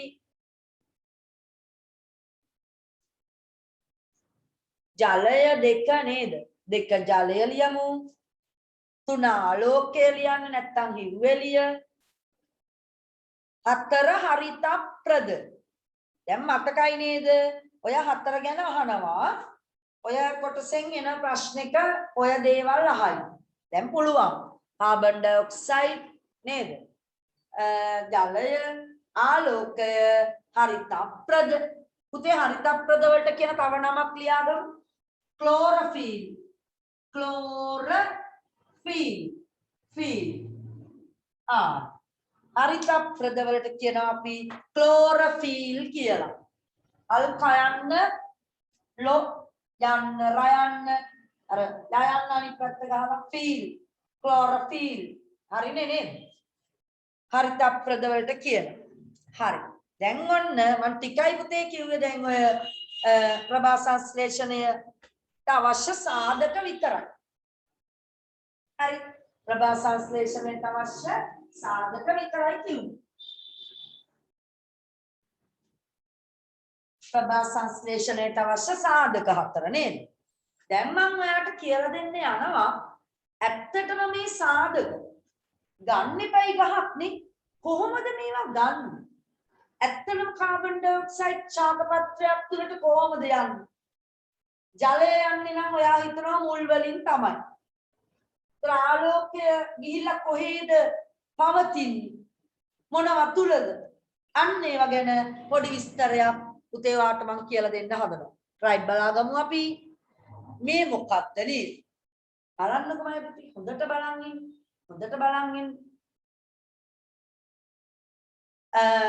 බලන්න මේ තමයි ළමයි ශාක පත්‍රයක අපි ගත්තොත් පුතේ මොකද්ද?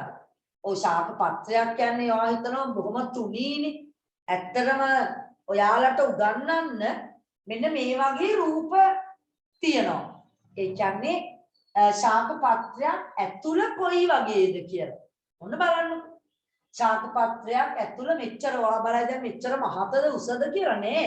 මේ මම අර එකයි කිව්වේ ඔයාලට උගන්වන්න ශාක පත්‍රයක ව්‍යුහය මේ ආකාරයේ ආකෘතිමය පුතේ හදලා තියෙනවා. එහෙනම් මේ තමයි ශාක පත්‍රයක උඩම. අපි ඒ උඩ තට්ටුවට කියනවා ළමයි පේනවනේ නිකන් ගඩොල් පේලියක් වගේ පුතේ තියෙන්නේ. උඩු අපි චර්මය. උඩු අපි චර්මය.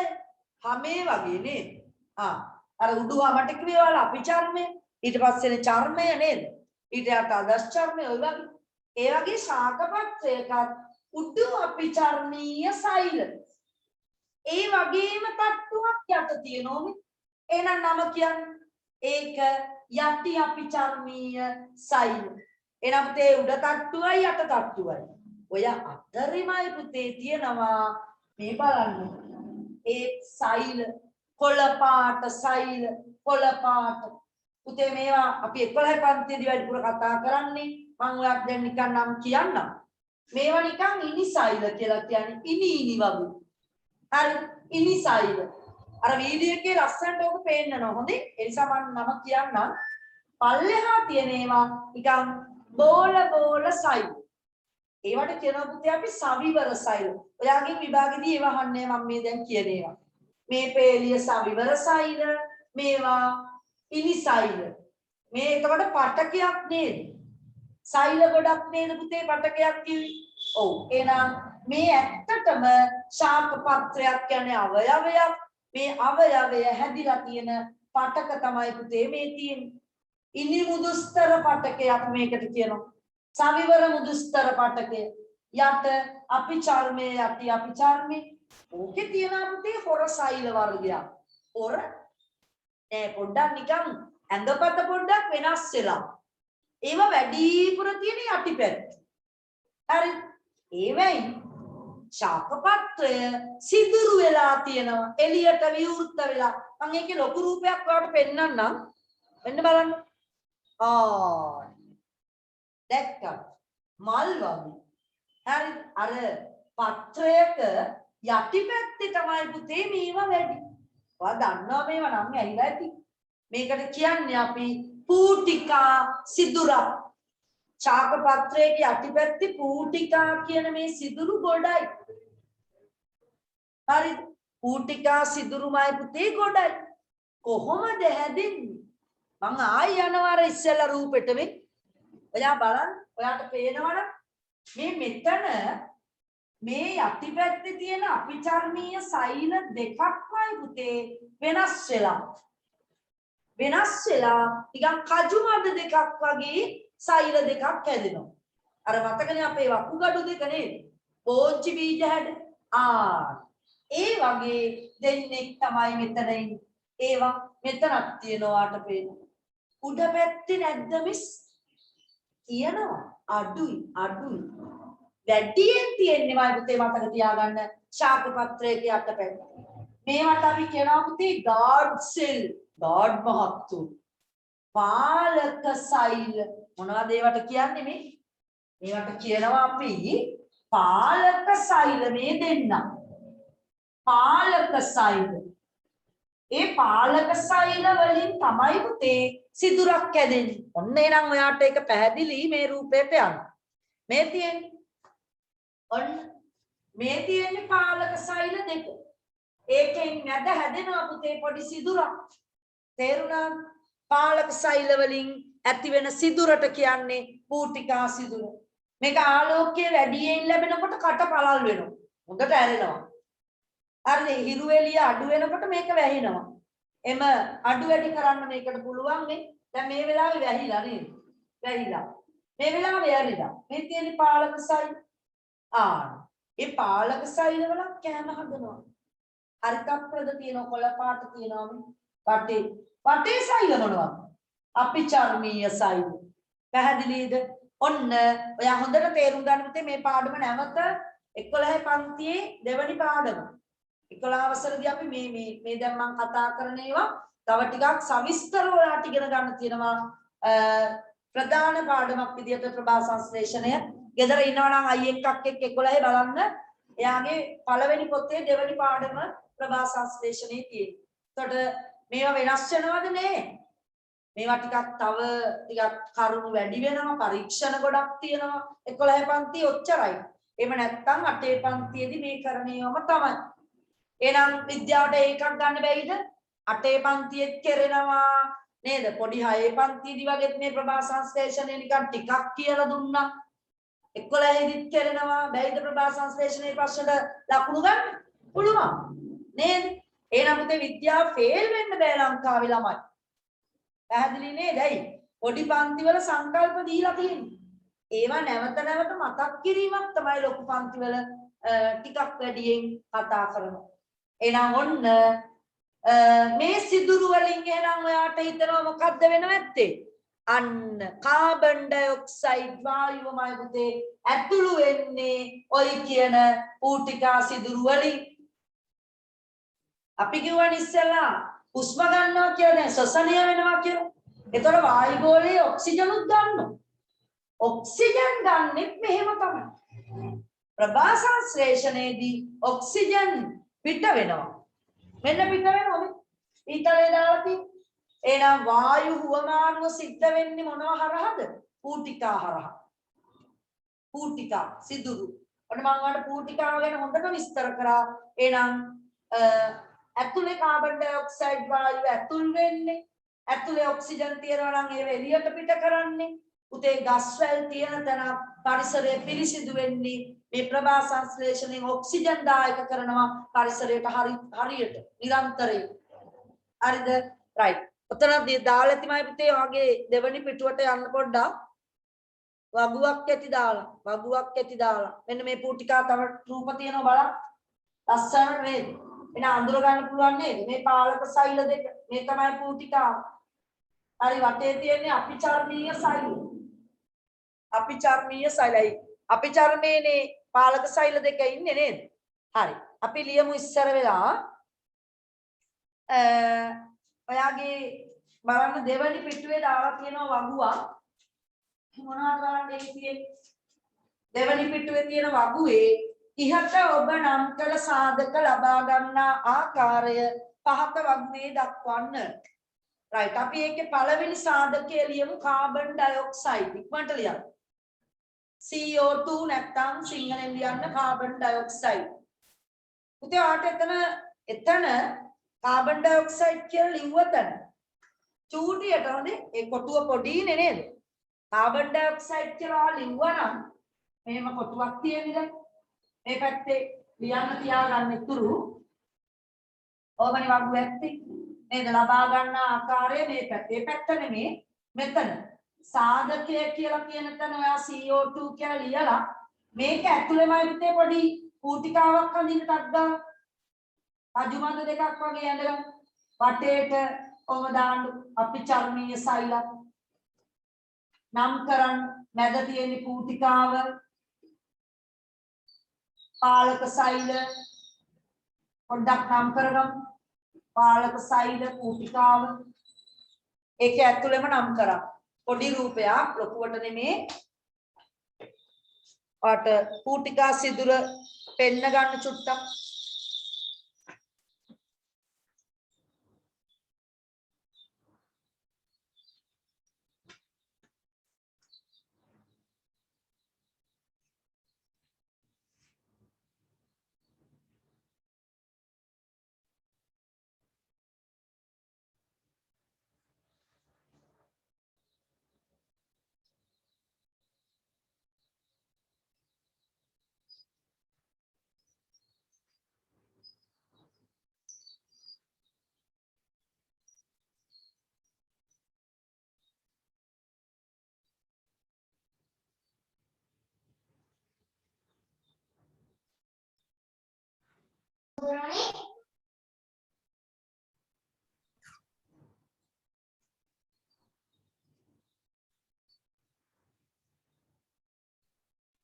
මම මයික් කැරියා මේ ඔයාලට ප්‍රශ්න තියෙනවා නම් දැනට කතා කරපු ඒවා මොනවා හරි කියන්න.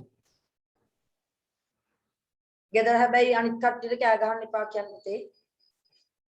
හරි නේද? ඇඳලා ඉවරයි. අපි ලියමු මෙහෙම. එහෙනම් කාබන් ඩයොක්සයිඩ් ගන්නේ කොහෙන්ද?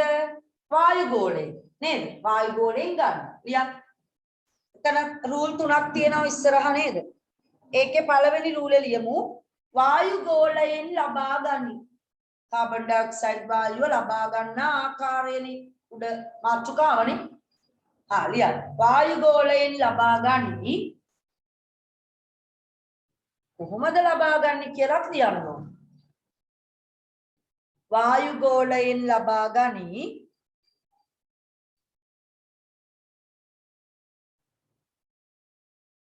ඊළඟට අරුව දාන්න ඊළඟ පේලියට යන්න ඇති. ඉඩ ඇති. මං කිව්වා දැන් ගෙදර කට්ටියත් එක්ක කතා කරන කට්ටිය මම රිමූව් කරනවා කියලා. ශාක පත්‍රවල දෙවනි තරුව දාලා ලියන්න. ශාක පත්‍රවල පැන මාරු කරමු. හරහා ශාක පත්‍රවල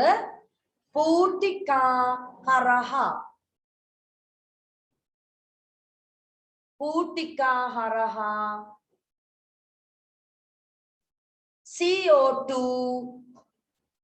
ඇතුළු වේ. කාබන් ඩයොක්සයිඩ් ඇතුළු වේ. පූටිකා කියන එක හයිලයිට් කරන්න නැත්නම් වෙන පාටකින් ලිව්වනේ නේද? ශාක පත්‍රවල පූටිකා හරහා කාබන් ඩයොක්සයිඩ් ඇතුළු වේ. හරි. මම පුතේ මම ඊළඟ සාධකයට යනවා ජලය. හොඳට අහගෙන ඉන්න දැන් ලියන්න එපා මුකුත්. මෙන්න බලන්න. ජලය. ඔයාට මම ඉස්සෙල්ලා මේ රූපේ පෙන්නුවා. නේද? මේ රූපේ පෙන්නුවා. ඒ රූපේ පෙන්නුවට මම එක දෙයක් ඔයාට කිව්වේ නෑ. දැන් අහගන්න. දැන් හොඳට අහගෙන ඉන්න ඕනේ. කොහොමද ජලය ඇතුළු වෙන්නේ කියලා මම කියනවා. මේක හරිනේ නේද? මේක හරි. ලයිට් එක ඔෆ් කරන්න. හරි. දැන් මම හොඳට පේනවා. මේ බලන්න. මේ මෙතන. මේ තියෙන ගහේ පසනේ මේ තියෙන්නේ. ඒතර මේ මුල්. මෙතන තියෙන මුල් නේද? මුල් තුනක් තියෙනවා. එතකොට ඔන්න ඔය මුල් අපිට සාමාන්‍යයෙන් මුල් S දෙකට පේනවනේ ගැලෙව්වම ශාකයක්. ඒවැය තියෙන පාර්ශ්වික මුලුත් පේනවා. ඒක බීජපත්‍රී ශාකයක් නම් තන්තු මුල් පේනවා. හැබැයි මම මේ කියන වර්ගය අන්වීක්ෂීයයි. හොඳට අහගෙන ඉන්න. මේ මුල් වලිනුත් තව පස අතරට යනවා. පස් කැට අතරට යනවා.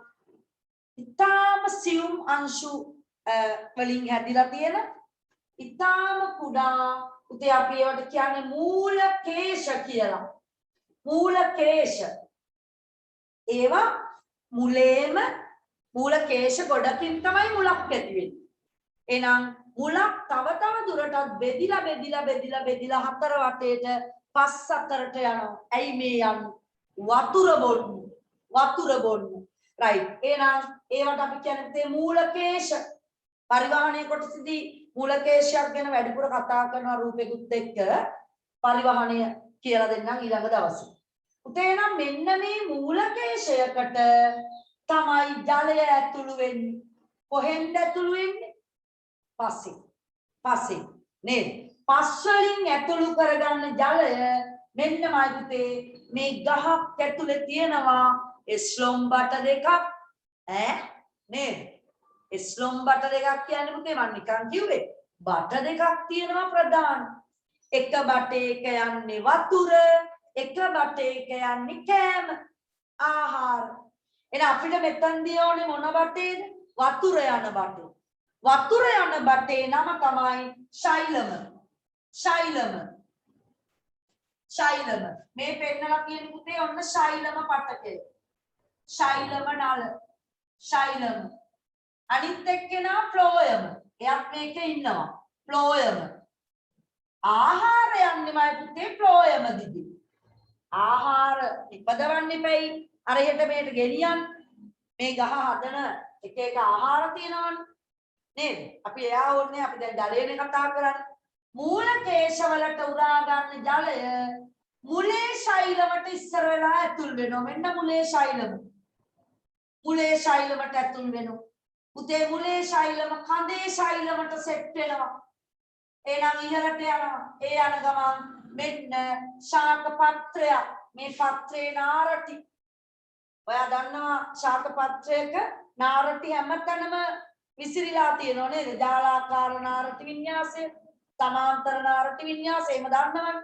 එතකොට මේ නාරටි ඔස්සේ තමයි මේ පත්‍රයේ සෛලවලට උතේ ජලය ගිහින් දෙන්නේ. ඔන්න ඔහොම තමයි ජලය ගමන් කිරීම සිද්ධ වෙන්නේ. අපි ලියමු එහෙනම් ජලය කියලා දාන්න දෙවෙනි සිම්පල් B. පසෙන් ලබා ගනි, පසෙන් ලබා ගනි, පසෙන් ලබා ගනි. දිගටම ලියන්න යන්න නැත්නම් ඉඩ මදි වෙනවා. පසෙන් ලබා ගනි. එතන දාන්නක තරුවක් ඒ පේලියම. මුල් වල ඇති මුල් වල ඇති පැන මාරු කරමු.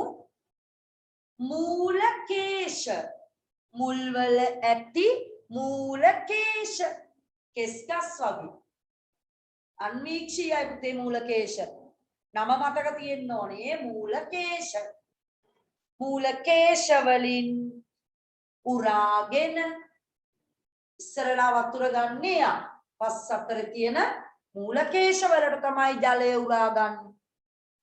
ජලය උරාගෙන මුල් වල ඇති මූලකේශ වලින් උරාගෙන කමාව පසුව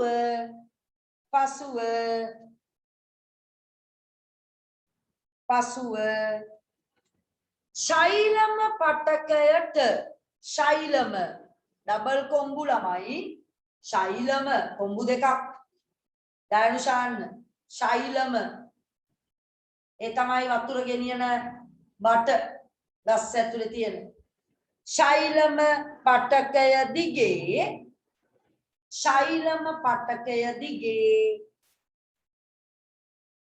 ශාක පත්‍ර දක්වා ගමන් කරයි. ශාක පත්‍ර දක්වා ගමන් කරයි. උතේ මතක තියාගන්න පත්‍රයක නාරටි ඔස්සේ තමයි එතකොට පත්‍රේ සෛල වලට යන්නේ. හරිද? පත්‍ර මැදේ සෛල මම ඉස්සර කිව්වේ ඉනි සෛල, සවිවර සෛල කියලා. ආන් ඒවට තමයි ගෙනිහින් දෙන්න ඕනේ ජලය. පැහැදිලිද? ඒවට ජලය ගිහින් දෙන්න ඕනේ. ඊළඟ සිද්ධියට අපි යනවා ඊළඟ ප්‍රධාන සාධකය මෙන්න ඔයා හොඳට බලන්න මේ මොනවද කියලා. මේ තමයි පුතේ මේ තමයි පොළ පාට සෛල නේද? ඔයාට පේනවා. ඒකත් අන්න හරි. ඔය බෝල තියෙන්නේ හරිතප්‍රද මේ වර්ණකය. ඇත්තටම මේ හරිතප්‍රද තියෙන්නේ කොහේද? මේ අපේ ශාක සෛලවල විතරක් තියෙන එක්තරා සුවිශේෂී පුතේ ඉන්ද්‍රිකාවක් තියෙනවා. ඒ ඉන්ද්‍රිකාව හරිත ලව. ඉන්න මම ඔයාලට හරිත ලවයක් තියෙනවා නම් පෙන්වන්න බලන්න. තන නෑ නේද දාලා. පච්චුට්ටක් එහාට. මේ තියෙන්නේ මේ වගේ පුතේ. නිකන් හරිය නිකන් ගස්ලම් කෑල්ලක් වගේ නේද?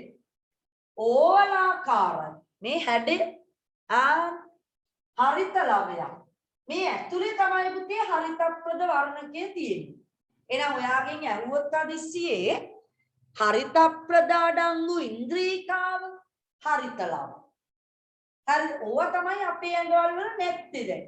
හරිත ලවනේ හරිතප්‍රද ඉතින් නෑනේ. එතකොට කොහොමද හරිතප්‍රද අනිවාර්යයෙන්ම තියෙන්නේ හරිත ලව කියන ඉන්ද්‍රිකාව ඇතුලේ. මේ ඇතුලේ තියෙන මේ වට පේනවා නිකන් කාසි වගේ. මේවා තුල තමයි ළමයි මොනවද පුතේ තැන්පත් කරගන්න? හිරු එළිය. හරි එන ආලෝක ශක්තිය මේවා තුල තමයි ගබඩා වෙන්නේ. මේක හරියට මම ඔයාලට කියනවා මෙන්න මෙහෙම සිද්ධියක්. මේ බලන්න. මෙන්න මේකට යන් අපි පොඩ්ඩක්. මේකට යන්. දුමක් නගින ලස්සන කර්මාන්ත ශාලාවක් ඔයාලට පේනවා. නේ දුම් පිට වෙනවා මේ රබර් නෙමෙයි මොනවාද අපි ගමු මේ පැත්තේ තියෙන එකක් ගමු නේද තේ කර්මාන්ත ශාලාවක් ඒක අන්න හරි තේ කර්මාන්ත ශාලාවක් ඔයා නිකන් හිතන්නකෝ මම පුතේ ටී ෆැක්ටරි එකක් ඔන්න ඔයා හැදුවා හරි ලොකු ටී ෆැක්ටරි එකක් හැදුවා අයිතිකාරීත් දැන් ඕක හදලා නිකන් ඉන්නවද නේ අපි මිනිස්සුන්ට කියනවා අපිට දලු ගේන්න නේද තේ කොළ හදන්න නම් අපිට මේකට අමුද්‍රව්‍ය ඕනේ මම මේ ටී ෆැක්ටරි එක උපමා කරනවා ඔයාට ගහක තියෙන හොඳට අහන් ඉන්න මේකේ ප්‍රශ්නයක් දාලා තියෙනවා විභාගෙටත් මේ වගේ වෙවිලා තියෙනවා ශාක පත්‍රයක් මේ ටී ෆැක්ටරි එක එහෙනම් ඔයා හිතන්න ටී ෆැක්ටරිය ශාක පත්‍රයක් නම් ටී ෆැක්ටරියට අපි ගෙනින් දෙන්න ඕන අමුද්‍රව්‍ය මොනවද දලු ගෙනියන්න ඕන එතකොට ඔයා ශාක පත්‍රයට නම් ගෙනින් දෙන්න ඕන කාබන් ඩයොක්සයිඩ් වායුවයි ජලය අන්න අමුද්‍රව්‍ය පුතේ ඉතින් තේ දලු විතරක් ගෙනින් දාලා ගොඩ ගහලා තිබුණාට වැඩක් නැහැනේ ඔයාගේ ෆැක්ටරි ඇතුලේ මැෂින් තියෙන්න ඕන යන්ත්‍ර නේද යන්ත්‍ර තියෙන්න ඕන අන්න ළමයි අහගන්න පුතේ ශාක පත්‍රයක යන්ත්‍ර තමයි හරිත ලව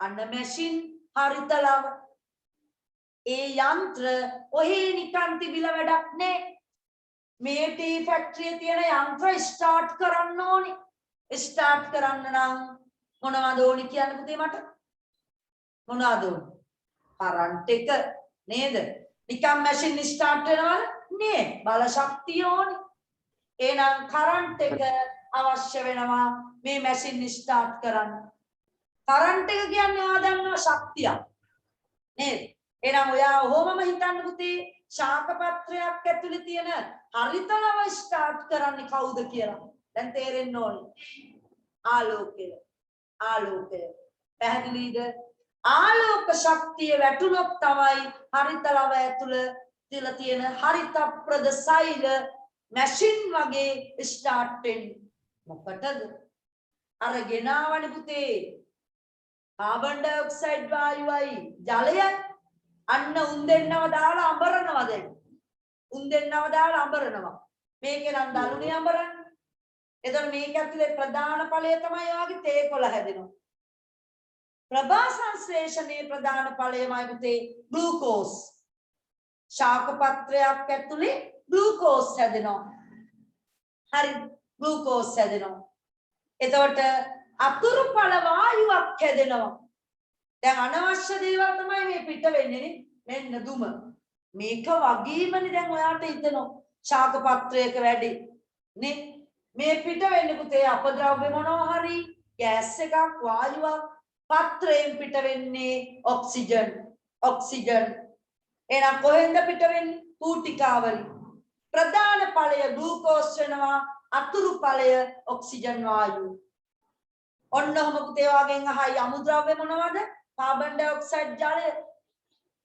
යන්ත්‍ර මොනවද හරිත ලව ශක්තිය දෙන්නේ කවුද සූර්යා ශක්ති ප්‍රභවය මොන ශක්තියද ආලෝක ශක්තිය මොනවද හැදෙන ප්‍රධාන ඵලය ග්ලූකෝස් මොනවද හදන අතුරු ඵලය ඔක්සිජන් වායුව තේරුණාද හරිද රයිට් එහෙනම් හරිත ප්‍රදවලින් කරන වැඩේ තමයි පුතේ මොනවද ආලෝකය ස්ථිර කරගන්නවා ආලෝකය ස්ථිර කරගන්නවා කියන්නේ ආලෝකය තියාගන්න යක් එන ආලෝකය වැටුනම තමයි මේ මැෂින් ස්ටාර්ට් වෙලා අන්න ප්‍රභා සංශ්ලේෂණය සිද්ධ කරන්නේ දැන් පැහැදිලිද හරියට අපි කිව්ව ෆැක්ටරියක් වගේ නේද ශාක පත්‍රයක් නේ හරි එහෙනම් මේක ඇතුළට ගේන්න ඕන දේවල් තියෙනවා හැදෙනවා දේවල් ඇතුලේ එළියට පිට වෙන දේවල් උතේ ශාක පත්‍රයක මේ ප්‍රභා සංශ්ලේෂණ ක්‍රියාවලියේදී සිද්ධ වෙනවා right අපි ලියමු එහෙනම් තුන්වෙනි C කියන එකේ හරිත ප්‍රධාන සාධකයා C හරිත ප්‍රද ලියන්න හරිත ප්‍රද ලියන්න හරිත ලවණම් ඉන්ද්‍රීකා තුල ඉන්ද්‍රීකා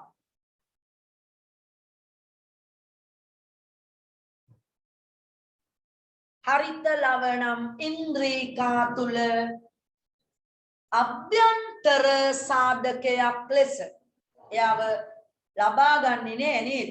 හරිත ලව ඇතුලේ ඔටෝ තියෙනවා ශාකයක් තුල ඇඟ ඇතුලේ තියෙනවා.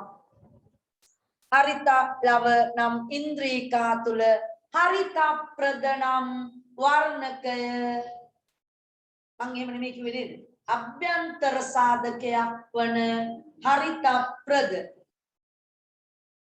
අඩංගුවේ අභ්‍යන්තර සාධකයක් වන හරිත ප්‍රද හරියට ලියමු හරිත ප්‍රද අඩංගුවේ උදේ 11 වසරේ දරුවන්ගෙන් තමයි අර අහනවා මෙහෙම ප්‍රභා සංශ්ලේෂණයට අවශ්‍ය අභ්‍යන්තර සාධකයේ කුමක්ද?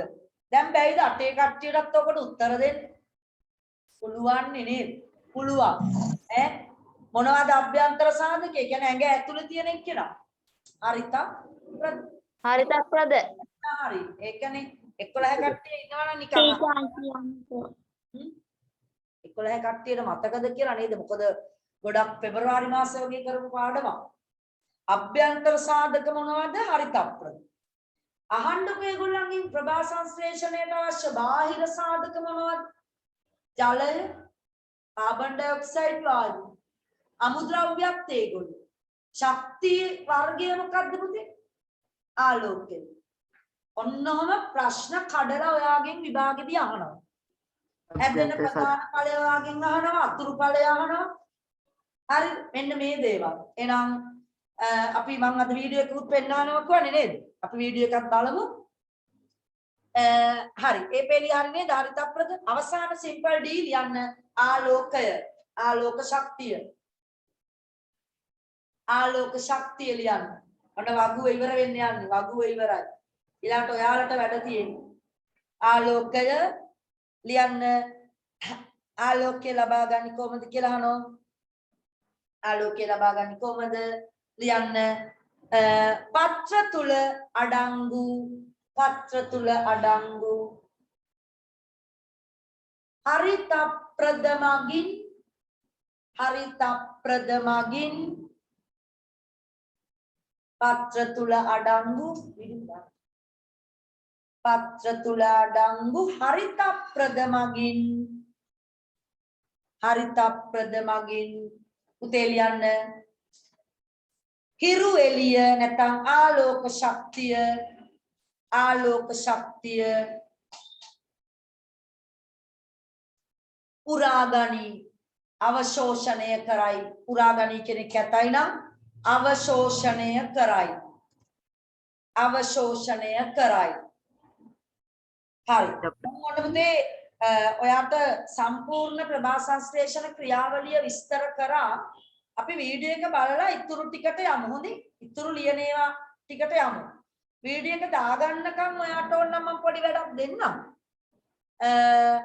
පොඩි වැඩක් තමයි ඔය ඔතන තියනවා නේද ශාක පත්‍රයක් ලොකුවට ඇඳලා නේද අන්න ඒකේ හිස් කොටු දාලා තියෙනවා අන්නේ කොටු වල ඔයාට පුළුවන් විදියට ඒක පුරවගෙන යන්න බලන්න එළියෙන් ගන්න දේවල් අහනවා ඇතුලේ හැදෙන දේවල් මොනවද එළියට පිට වෙන දේවල් මොනවද හරි ඊළාට ඉහලින් ගන්න දේවල් මොනවද පුළුවන් කට්ටිය ලියන්න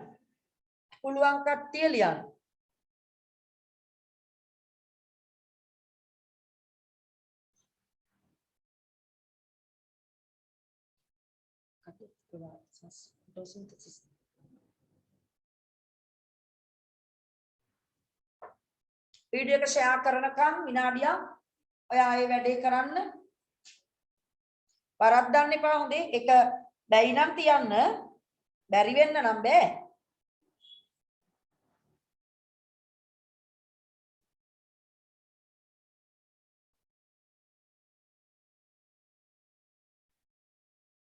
සිම්පල් ඩී වලට එන්නේ පුතේ අභ්‍යන්තර සාධකය හොඳේ හරිත ප්‍රද ලියන්න සිම්පල් ඩී ඒක විතරයි අවුල් අනිත් ඒවා පුළුවන් එළියටම පිට වෙලා යන එක්කෙනා වායුව පත්‍රයේ ඇතුලේ යන්තම් තියෙන කොටුවක් C ඒක කවුද? C-Def ද? ග්ලූකෝස් ප්‍රධාන ඵලය. එළියෙන් ගන්නේවා දෙන්නෙක් ඉන්නවා අමුද්‍රව්‍ය බලන්න පුරවන්න බලන්න මම ඊට පස්සේ කියන්න.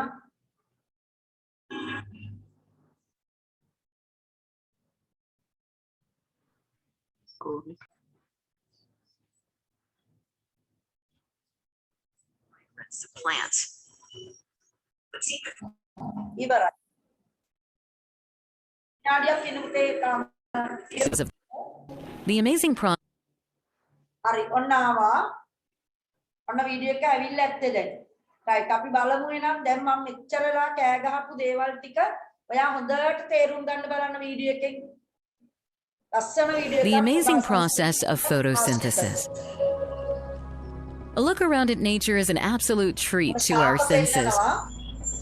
We all enjoy the colors and fragrance of plants, but seem to forget about their important contribution.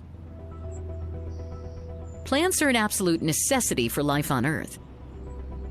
It is so because of the process of photosynthesis. A closer look at a plant shows that it is firmly held in the soil by the help of roots. These roots absorb water from the soil and through the tiny tubes transport it to the stem and then to the leaves. The stem holds the leaves in such a way that they absorb maximum energy from sunlight. A leaf is a very important part of the plant. Photosynthesis, the ultimate provider of food and oxygen, occurs in the leaf. A leaf consists of a flat, thin lamina, which is joined to the stem by a petiole. The flattened lamina provides large surface area for trapping sunlight.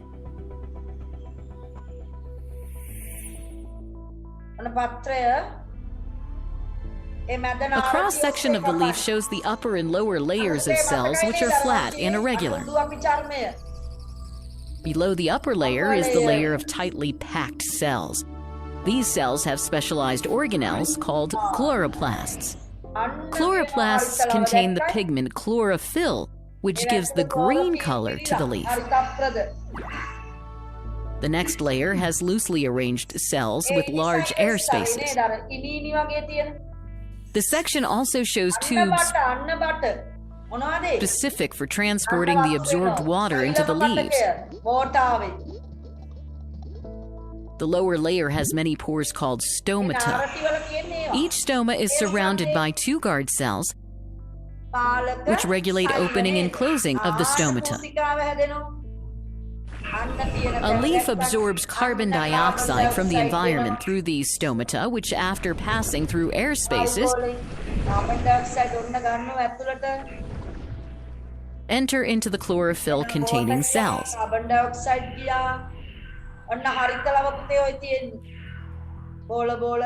Both water and carbon dioxide molecules are finally absorbed by the chloroplast. These chloroplasts also have the capacity for trapping energy from sunlight. And this energy is used to synthesize glucose and oxygen from carbon dioxide and water. These oxygen and glucose molecules diffuse out of the chloroplast.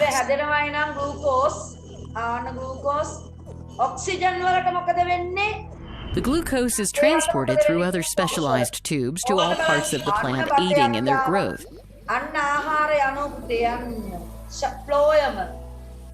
The oxygen present in these air spaces diffuses out through the stomata. So, during photosynthesis, oxygen is given as the life-sustaining gaseous component of the atmosphere, while glucose or food is transported to all parts of the plant and used for growth. To summarize, green plants can make their own food by the process of photosynthesis. Plants are held in the soil with the help of roots. These roots absorb water and send it to the leaves through specialized tubes.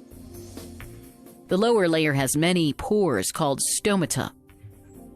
A leaf absorbs carbon dioxide from the environment through these stomata. ඒ ගන්නවා නේද CO2 Both වායුව. water and carbon dioxide molecules are finally absorbed by the මේ දෙන්න එකතු chloroplasts. වෙනවා.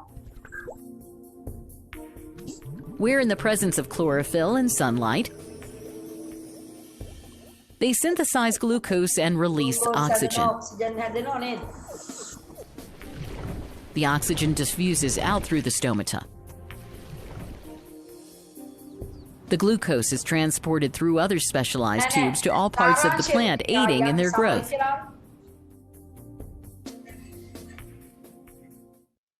ඉවරයි. හරිද?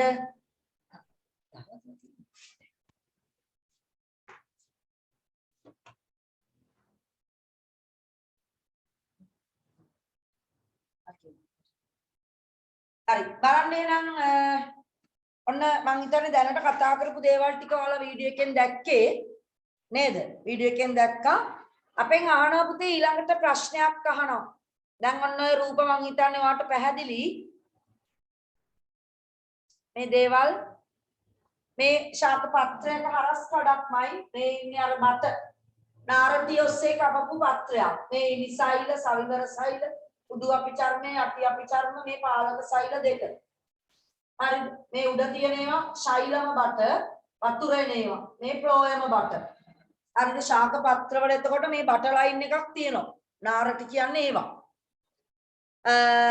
Chlorophyll cells හරිත ලව ඒවා පෙන්නුවා මං. අපෙන් අහනවා නේද ප්‍රභා සංශ්ලේෂණයට අර්ථ දැක්වීමක්. බලන්න ප්‍රභා සංශ්ලේෂණයට අර්ථ දැක්වීමක් අහනවා.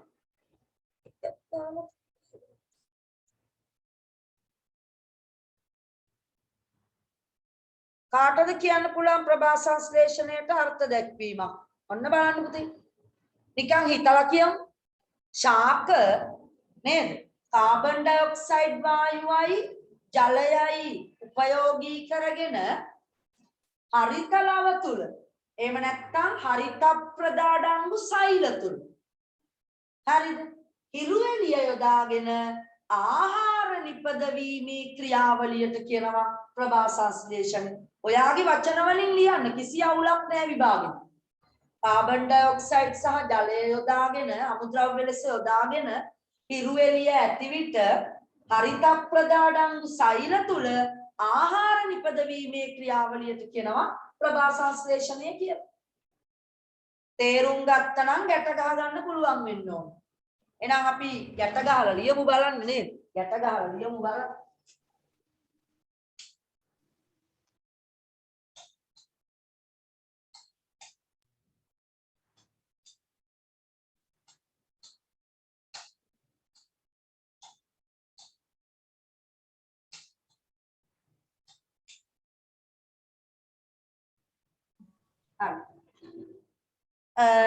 එතන වගුවට පල්ලෙහා පුතේ 7 වෙනි ප්‍රශ්නේ පුරවමු ඉස්සරලා. ශාකවල ආහාර නිපදවන්නේ හිස්තැනේ ලියන්න ශාක සෛල. ශාක සෛල තුල පිහිටි හරිත ලව. දෙවනි හිස්තැනට එන්නේ හරිත ලව. ඔයා තනියෙන් පිරෙවුවා නම් හරි දාගන්න. ශාකවල ආහාර නිපදවන්නේ ශාක සෛල තුල පිහිටි හරිත ලව. කර්මාන්ත ශාලාව යන්ත්‍ර වෙන්නේ පුතේ හරිත ලව. හරිත ලව නම් වූ ඉන්ද්‍රිය කාතුලය. බලන්න වාක්‍ය ගැලපෙනව නේද කියලා. හරි නේද? හරිත ලව නම් වූ ඉන්ද්‍රිය කාතුලය ප්‍රභා සංශ්ලේෂණයේ අර්ථ දක්වන්නලු. අපි කෙටියෙන් ලියමු. එක සැරයක් බලන්න වාට් බෝඩ් එකේ පේනවනම් ශාක සෛල තුල ඇති හරිතප්‍රද මගින් සූර්යාලෝකයෙන් අවශෝෂණය කරගන්නා ආලෝක ශක්තිය භාවිතයෙන් නේද? දැන් තේරෙනවනේ සූර්යාලෝකයම නෙමේ. එයාගෙන් ලබා ගන්න ආලෝකය තමයි අපි මේ වැඩේට ගන්න. කාබන් ඩයොක්සයිඩ් හා ජලය අමුද්‍රව්‍ය ලෙස යොදාගෙන ශාක තුලදී සිදුවන ආහාර නිපදවීමේ ක්‍රියාවලියට අපි කියනවා පුතේ ප්‍රභා සංශ්ලේෂණ. අපි කෙටියෙන් ලියමු නේද? ඔච්චර දිගට ලියන්න ඕනේ නැහැ. ලියන්න මේව ආලෝක ශක්තිය භාවිතයෙන් ආලෝක ශක්තිය භාවිතයෙන් ආලෝක ශක්තිය භාවිතයෙන් CO2 හා ජලය කාබන්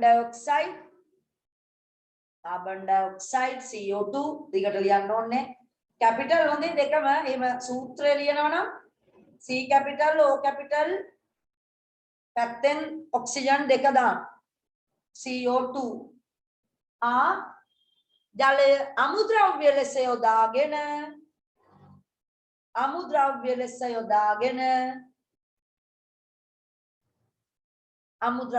යොදාගෙන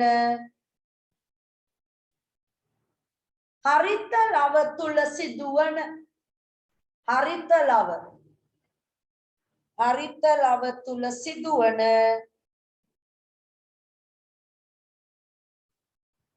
ආහාර නිපදවීමේ හරිත ලව තුල සිදුවන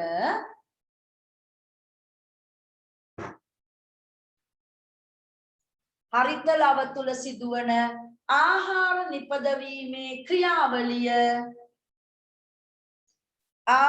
නිපදවීමේ ක්‍රියාවලිය ඔන්න පුතේ වෙන පාටකින් ලියමු ප්‍රභා සංශ්ලේෂණයයි පුළුවන් නේද හිතන්න මොකක්ද ප්‍රභා සංශ්ලේෂණය ආලෝකය තියෙනකොට ජලයයි කාබන් ඩයොක්සයිඩුයි එකතු වෙලා නේද හරිත ප්‍රදානං සෛල ඒ කියන්නේ හරිත ලව ඇතුලේ ආහාර නිපදවන ක්‍රියාවලියට අපි කියනවා මොකක් කියලාද ප්‍රභා සංශ්ලේෂණය කියලා නේද ප්‍රභා කියන්නේ ආලෝකය සංශ්ලේෂණය කියන්නේ ගොඩනගනවා මොනවද ආහාර හරිද රයිට් ඔයා පුතේ ඊට පස්සේ තියෙන 9 වෙනි ප්‍රශ්නේ ප්‍රභා සංශ්ලේෂණයේ ඵල මොනවද කියලා අහනවනේ ප්‍රධාන ග්ලූකෝස් ඔක්සිජන් අතුරු ඵලය පුතේ වායුවක් වන ඔක්සිජන් රයිට් දෙකම ලියමු ටක් දාලා පළවෙනි එක ලියන්න ඔයා ග්ලූකෝස් එයා ඉස්සරහින් ඕන්න ලියන්න ප්‍රධාන එළය වේ ප්‍රධාන එළය නෙවෙයි මොකද්ද ඵලය නේද ප්‍රධාන ඵලය ඊළඟට ඔක්සිජන් කියලා ලියන්න දෙක ඒක අතුරු එළය අතුරු ඵලය අතුරු පස නෙවෙයි හොඳ ඊට මුලින්ම කියන්නකෝ අයිමත් කියන්නේ මොකද්ද කියන්නේ නිසා අප මුලින්ම කියන්නකෝ කොතනද මුලින්ම කියන්නේ 9 වෙනි ප්‍රශ්නේ 9 ඉතින් දැන් පාඩමේ හිටියේ නැද්ද මම පුතේ ප්‍රභා සංශ්ලේෂණේ ඵල දන්නේ නැද්ද ඔයාද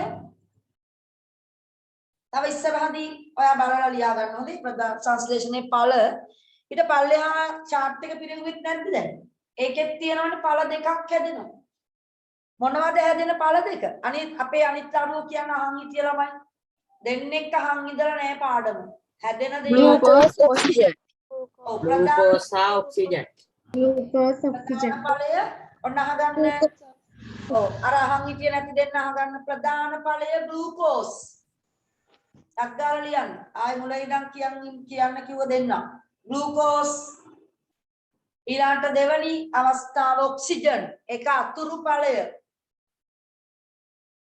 අනිත් අය හරි නේද පුතේ ඵල දෙකයි තියෙන්නේ නේද ඵල දෙකයි එකක් ග්ලූකෝස් එකක් ඔක්සිජන් හරි ඊළාට ඔයා ගන්න ශාක පත්‍රයේ ස්තැන් ටික පුරෝගණයන්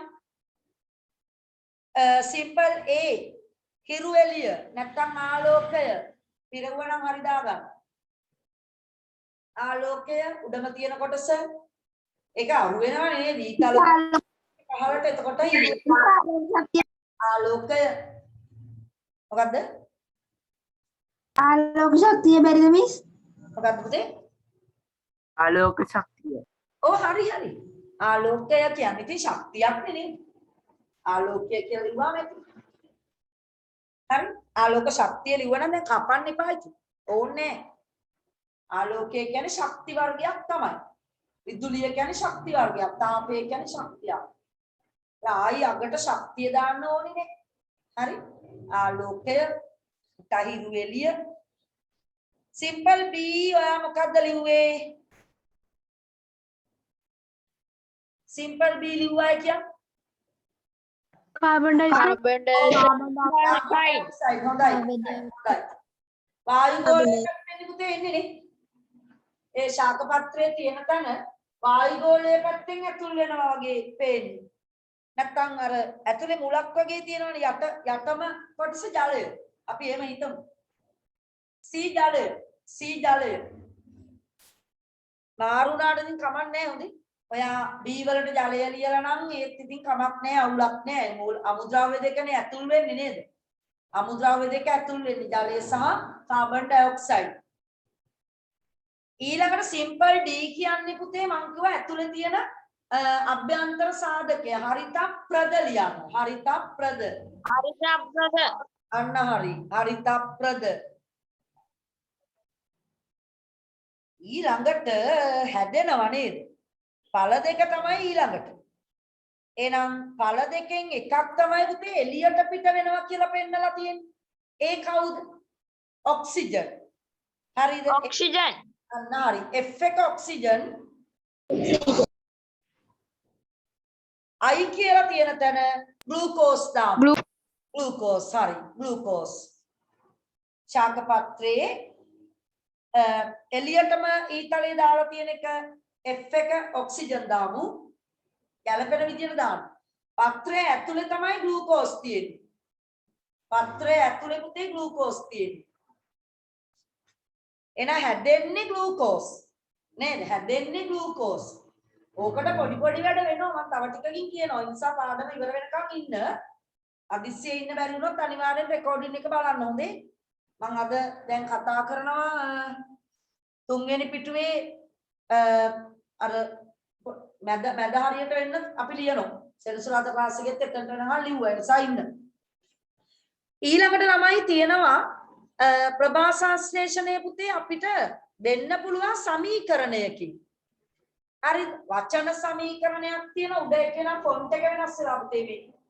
හරි උඩ එකේ ෆොන්ට් එක වෙනස් වෙලා මේක ගමුව. මේ තියෙන්නේ රසායනික සමීකරණය. ඒ කියන්නේ CO2 කියලා ලියලා තියෙන්නේ රසායනික සංයෝගයෙන්. H2O ලියලා තියෙන රසායනික සූත්‍රය. මේක නෙමෙයි අටේ පන්ති ළමයිගෙන් අහන්නේ. මේක අහන්නේ 11 ළමයිගෙන්. අපෙන් අහනවා වචන සමීකරණය. ඉතින් අපි සිංහලෙන් ලියමු. පටන් ගන්න.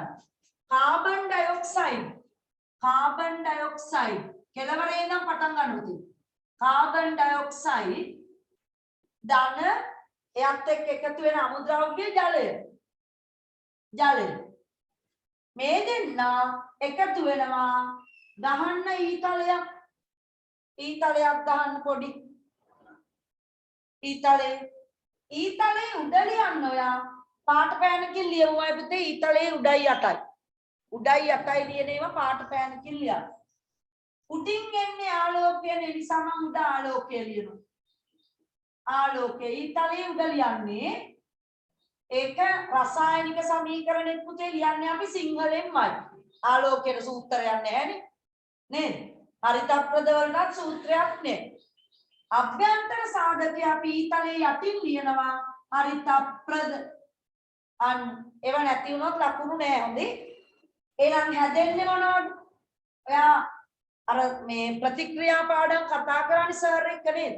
මේ පැත්තේ තියෙන ඒවාට කිව්වේ වම් පැත්තේ ප්‍රතික්‍රියක. මේ පැත්තේ හැදෙන ඒවා ඵල. ස්කන්ධ ශාස්ත්‍රීය නියමයට අනුව මේ පැත්තේ හැදෙන ප්‍රමාණයම අර පැත්තේ තියෙන්න ඕනේ. නේද? මතකයි නේද එහෙම කරා? මේ පැත්තේ ස්කන්ධයම අර පැත්තේ ස්කන්ධයම සමානයි.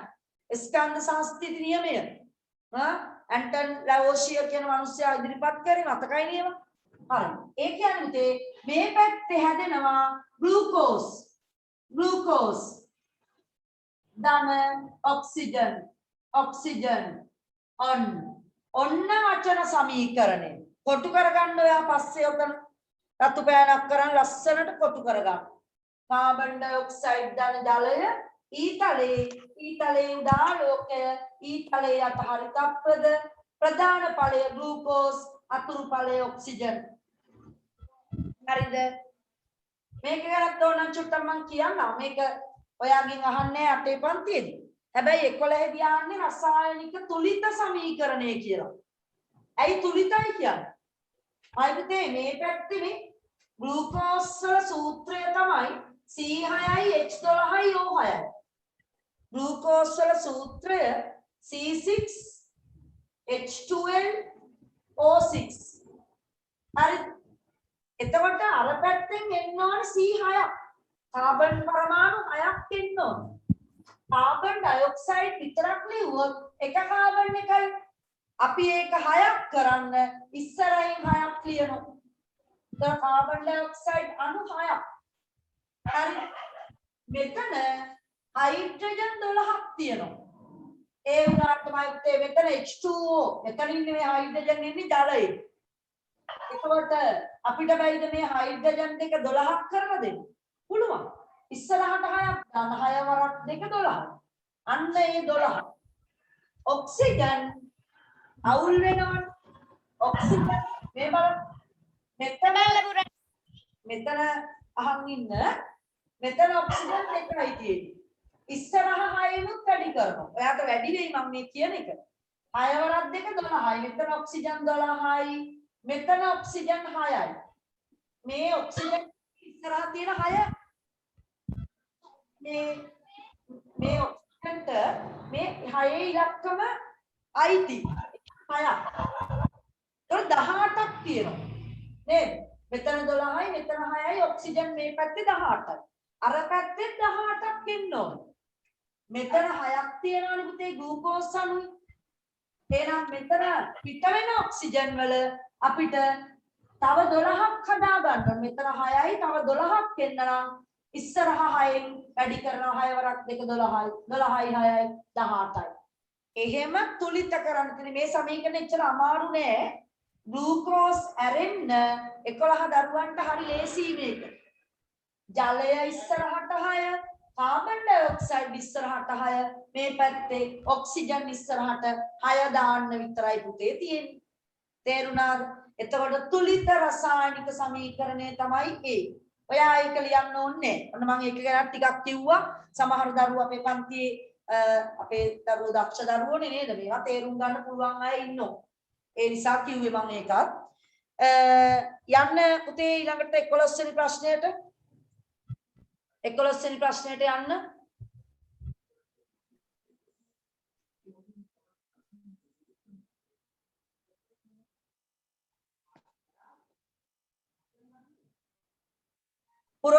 පුරවමු තනියෙන් විනාඩියක් දෙනවා. මිස් සමුද්‍රාවයකට එන්නේ මොකද්ද? අයියෝ දැන් පන්තියට ආවේ. පන්තියට ආවේ දැන්ද? නෑ මිස් ඒක ලියුණා නිතික ලිව්වා. අනේ ඇත්තේ. අමුද්‍රව්‍ය දන්නේ නැහැ. ඒතර ප්‍රභා සංශ්ලේෂණයේ පාඩම පුතේ කොච්චර කෑ ගහලා කරාද දැන්? ඒ කියන්නේ ඔයා අහන් ඉඳලා නැහැ. මිස් ඒක මාන්තු ශාලාව අමුද්‍රව්‍ය කියන්නේ මොනවද කියලා දන්නවා. මන්ට ලියාගෙන යන්න අනිත් අය. මිස් මොන කර්මාන්ත ශාලාවකද? ප්‍රශ්න කියවන්න පුතේ හොඳට මේ ඕන නැති ප්‍රශ්න අහන්න නැතුව.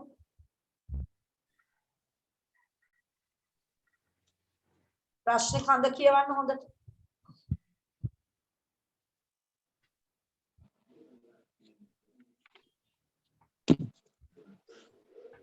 බලමු ලකුණු නෙමෙයි උත්තර ලියන ඒවා බලමු. ඉවරයි නම් කියන්න.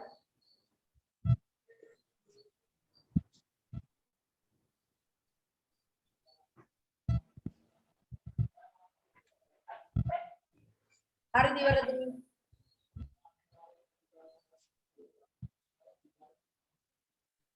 දැන් ඉගෙනුවට පස්සේ පාඩමක් ප්‍රශ්නෙට උත්තර ලියා ගන්න බැරි නම් ඉතින් පන්ති ඇවිල්ලා වැඩක් නැහැ. නේද? උදේ පාන්දර නැගිට්ටත් වැඩක් නැහැ. පේපර් පන්තියට ඇවිල්ලා වැඩකුත් නැහැ. ඈ කියලා දෙන දේ හරි ටීස්. හරි ටීචර්. හරිද හැමෝම එක්කෙනෙක් දෙන්නෙක් නේද? එක්කෙනෙක් දෙන්නෙක් ඉන්නෝ නිකන් හරි ටීචර්. වැඩක් කරන්නේ නැති. මට පේනවා එහෙම. හරි ටීචර්. හරි. පළවෙනි එක පුතේ ඉස්සලා අර අපි මොන කර්මාන්ත ශාලාවද කියලා අහුව දරුවට ඉස්සලා උත්තරයක් දෙමු. එයා ප්‍රශ්නේ කියවලා නැහැ. මෙහෙම කියන්නේ නේද? ශාක පත්‍රය කර්මාන්ත ශාලාවකට සමාන කළහොත් දැන් සිංහල පුළුවන්ද කියන්න මට ඒ ප්‍රශ්නේ ආපු ළමයා. දැන් හරිනේ නේද? මොන කර්මාන්ත ශාලාවක්ද නෙමේ. ශාක පත්‍රය උපමා කරනවා අපි කර්මාන්ත ශාලාවකට. ඒක තමයි ඒකේ තේරුම. කළහොත් කර්මාන්ත ශාලාව තුල පහතද ශාක පත්‍රයක කුමකට සමාන වේදයි ලියන්න කියනවා. අමුද්‍රව්‍ය කියන්නේ නම් ඇතුළු කරන දේවල්. මොනවද අපි දුන්නේ? කාබන් කාබන් ඩයොක්සයිඩ් ජලය. කාබන් ඩයොක්සයිඩ් සහ ජලය. ජලය. හරි දාගන්න. ප්‍රධාන අමුද්‍රව්‍ය දෙක. ඔන්න අමුද්‍රව්‍ය බැරි වෙච්ච එක්කෙනා ලියා ගන්න. අමුද්‍රව්‍ය තමයි කාබන් ඩයොක්සයිඩ් සහ ජලය. යන්ත්‍ර මොනවද ළමයි? ඒක ඇතුලේ තිබිච්ච හරිත ප්‍රද. හරිත ප්‍රද කිව්වත් හරි, හරිත ලව කිව්වත් හරි. හරිත ප්‍රද අඩංගු සෛල ඕනනම් ලියන්න.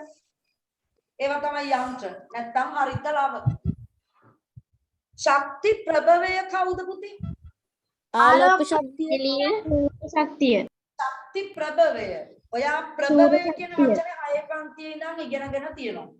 ප්‍රභවය කියන්නේ නේද? ප්‍රභවයක් කියන්නේ යම්කිසි දෙයක් නිකුත් කරන කෙනෙක්. වස්තුවක්. එහෙනම් ශක්ති ප්‍රභවයෙන් සූර්යයා. ඔයා ඔතනම ලියා ගන්න ශක්ති වර්ගය කියලා ශක්ති ප්‍රභවයට යටින්. දැන් උත්තරේ ලියන්න. දැන් බොරු උත්තරයක් ලියුව එක තමයි එතනට ලියන ඇත්ත උත්තරේ වෙන්නේ. ආලෝක ශක්තිය කියලා ලියුවනම් ශක්ති ප්‍රභවයට වැරදි. හරිද? වැරදි දාගන්න එපා දැන් ඉතින්. කැත වෙනවනේ. ශක්ති ප්‍රභවය සූර්යයා කපලා ලියා ගන්න. ශක්ති වර්ගය ලියන්න පුතේ ආලෝක ශක්තිය. සිංහල බෑ මං හිතන්නේ විද්‍යාව පුළුවන් සිංහල බෑ. නේද? ශක්ති ප්‍රභවය සූර්යයා ආලෝක ප්‍රභව විද්‍යුත් ප්‍රභව කොච්චර ඉගෙනගෙන තියෙනවද? ප්‍රභවයක් කියන්නේ යම් දෙයක් නිකුත් කරන කෙනෙක්. එහෙනම් ආලෝක ප්‍රභවය මෙතන ශක්ති ප්‍රභවය වෙන්නේ සූර්යයා. ශක්ති වර්ගය ලියන්න ආලෝකය එතන අතරම ওই ගැටලුව එන නිසා මම ශක්ති ප්‍රභවය දැම්මේ. ඔයා ලියන්නේ ආලෝකය කියලා මම දන්නවා. හරි? වැරදි එතකොට. ශක්ති ප්‍රභවයේ සූර්යයා ශක්ති වර්ගය කියලා වුණනම් අන්න ආලෝක ශක්තිය හරි. ප්‍රධාන ඵලය ග්ලූකෝස් හරි දාගන්න. ඒවා හරිනේ නේද? අතුරු ඵලය ඔක්සිජන්. අතුරු ඵලය ඔක්සිජන්. චුට්ටක් පුතේ එතන ඉතුරු වුණා. මම ඒ ටිකේ නම් ඊළඟ දවසේ ඔයාලට කියලා දෙන්නම්. නෑ විනාඩි දෙකක් තියෙනවා. විනාඩියක් ඉන්නේ නා. ප්‍රභා සංශ්ලේෂණයේදී පොඩි වාක්‍යයක් කියන්න තියෙනවා. ශාක පත්‍රයක දැන් හැදුවනේ ග්ලූකෝස් නේද? අන්න බලන්න පත්‍රයක් ගමු අපි. මේ ශාක පත්‍රය ඇතුලේ හැදුවට ග්ලූකෝස් පුතේ ග්ලූකෝස් විදියට නෙමෙයි එයා ඉන්නේ.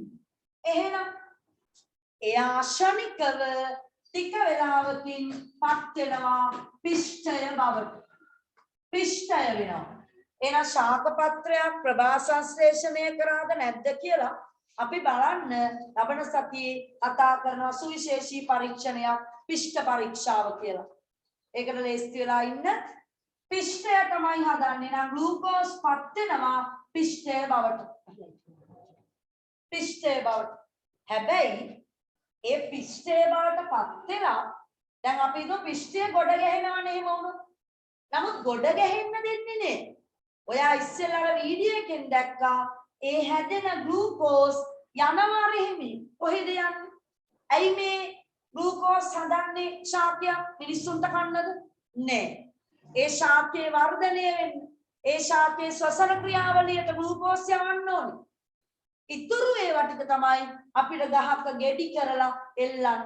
අල කරලා මුල්වල බහින්නේ. මයි ඔක්කාලයක් විදියට.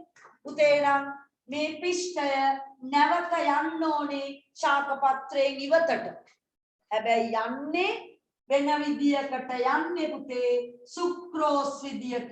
සුක්‍රෝස් ඔන්න ඔයාලට මතකයි අර අපි උග්ගස් වල එහෙම කතා කරා සුක්‍රෝස් තියෙන්නේ අතේ පන්තියේදී කිතුල් ශාකයක කඳේ තියෙන සුක්‍රෝස් මේ ෆ්ලෝයම පටකය දිගේ යන්නේ සුක්‍රෝස් විදියට එහෙනම් දැන් කිව් එක පැහැදිලිද බලන්න හැදෙන්නේ ග්ලූකෝස් ප්‍රභා සංශ්ලේෂණයෙන් ටික වෙලාවක් යනකොට පිෂ්ඨය වෙනවා පිෂ්ඨය ඉවත් වෙන්නේ සුක්‍රෝස් විදියට මොකටද මේ ග්ලූකෝස් ශාකේ වර්ධනයට වර්ධන අග්‍ර කරා යන ශාකයේ උස යන අංකුර වලට යනවා අනිත් ඒවා උතේ පළවල තැන්පත් වෙනවා සංචිත පළ වෙත යනවා අල බහිනවා පළ හැදෙනවා නේද අන්න ඒවා එදා එකක් පුරවලා අපි නතර කරමු ඉස්තන් පුරවන්න ඉක්මනට පුරවන්න ප්‍රභා සංශ්ලේෂණයේදී හදවන ග්ලූකෝස් පත්‍රය තුල අපෝ ඊකවුදේ බයික් එකක් කොල් කරගෙන දඟලන්නේ කියලා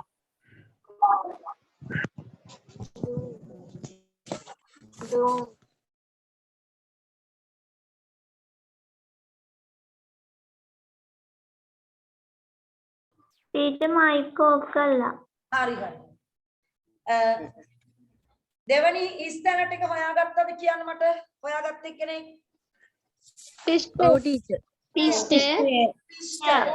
පිෂ්ඨය පන්ති ඉවර වෙනකොට ප්‍රෝටීන් මතක් කියලා එක්කෙනෙක් පිෂ්ඨය උතේ හැදෙන්නේ ග්ලූකෝස් පළවෙනි ස්ථානයේ ග්ලූකෝස් තුලදී පිෂ්ඨය ඊළඟට බවටපත් වේ ඊළඟ පේලිය මෙම පිෂ්ඨය ස්ථානට සුක්‍රෝස් හොඳයි සුක්‍රෝස් බවට පරිවර්තනය වී ශාකේ අවශ්‍ය ස්ථාන වන කොහෙටද යන්නේ ලියමු වර්ධන අග්‍ර සංචිතාවයව ඒ කියන්නේ අල බහිනවා හරිද එක්කෝ පළවල ගෙඩි වෙලා එල්ලි තියෙනවා පළ හදනවා වර්ධනාග්‍රහ සංචිතාවයව කරා පරිවහණය වේ එතන ඕනනම් ලියන්න ඉස්සරහින් ෆ්ලෝයම පටකය ඔස්සේ පරිවහණය වෙන්නේ ෆ්ලෝයම හරහා මතකනේ වතුර ගෙනාවේ ශෛලම නේද අර බට දෙක ලස්සන වල වීඩියෝ එකේ ආවා වතුර නිකුත් කරා ආයි ග්ලූකෝස් නිපදපු ඒවා ඒ යන්නේ හැබැයි සුක්‍රෝස් විදියට මතක තියාගන්න ඕනේ හරිද ඔන්න මයිපිතේ නම් අපි බොහෝ දේවල් කතා කරා ප්‍රභා සංශ්ලේෂණයේ මාතෘකාවේ ලබන සතිය අපි කතා කරමු ගැටලු මොනවා හරි තියෙනවා නම් අහන්න පුළුවන් ටීචර් ක්‍රෝටන් වගේ එක පාට වෙන්නේ මොකද ටීචර් ඔව් ක්‍රෝටන් වගේ කොළ එක පාට වෙන්නේ මොකද ප්‍රෝටන් ඒ පුතේ ගහේ හැටි ඉතින් හරිද ඒ ශාකේ ඔව් ඒකේ ශාකවල වර්ණක පුතේ වැඩි තැන් තමයි ඒ කියන්නේ හරිතප්‍රද කියන වර්ණකයට වඩා වෙනත් වර්ණක තියෙනවා හරිද වෙනත් වර්ණක ඒ වර්ණක නිසා තමයි ක්‍රෝටන් කොලේ රතු පාට නේද ඔයා දැකලා ඉතින් කහ පාට තියෙනවා එක පාට ඒ අතරේ තියෙනවා හරිතප්‍රද කොළ පාට තැනුත් තියෙනවා ඒකයි වෙන වර්ණක තියෙනවා ඒක නිසා තව මොනවා ටීචර්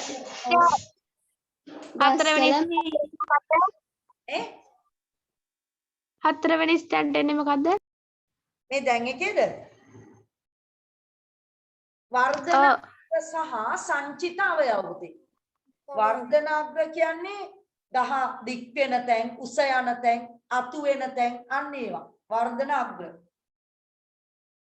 ටීචර් ඔව් ගස්වල මල් හැදෙන්නේ පිෂ්ඨය නිසාද නෑ පිෂ්ඨය නිසා නෙමෙයි හරිද ඒවැ පිෂ්ඨය තියෙනවා හැබැයි ඒ කියන්නේ 10ක කොටසක් තමයි පුතේ මල් කියන්නේ පුෂ්ප හැදීම. ඒතකොට ඒවා හදන්න නම් අනිවාර්යෙන් ශාකයේ වර්ධනය වෙන කොටසක් නේද වර්ධනාංග. ඒතකොට ග්ලූකෝස් හැදෙන්න ඕනේ. ඉතින් මේ නැත්තම් මල් හැදෙන්නේ නෑ. දැන් ඔයා අහන ප්‍රශ්නේ මේක වෙන්නේ නැති ඔය දැන් කතුරු මුරුංග වල මල් එහෙම අපි කනවනේ නේද? ඒ මල් වල පිෂ්ඨය තියෙන්න පුළුවන්. නැත්තේ නෑ. හරි? හැම මලක්ම ඉතින් අපි ආහාරයට ගන්න නෑ නේද? ඒවැ තියෙනවා පිෂ්ඨය තියෙන්න පුළුවන්. හරිද? තව හරිද? යන්නද? ඉවර කරමුද එහෙනම්? එහෙනම් අපි අද දවසට අවසන් කරමු. සියලු දෙනාට එහෙනම් සුබ දවසක් ප්‍රාර්ථනා කරනවා. ආයුබෝවන්.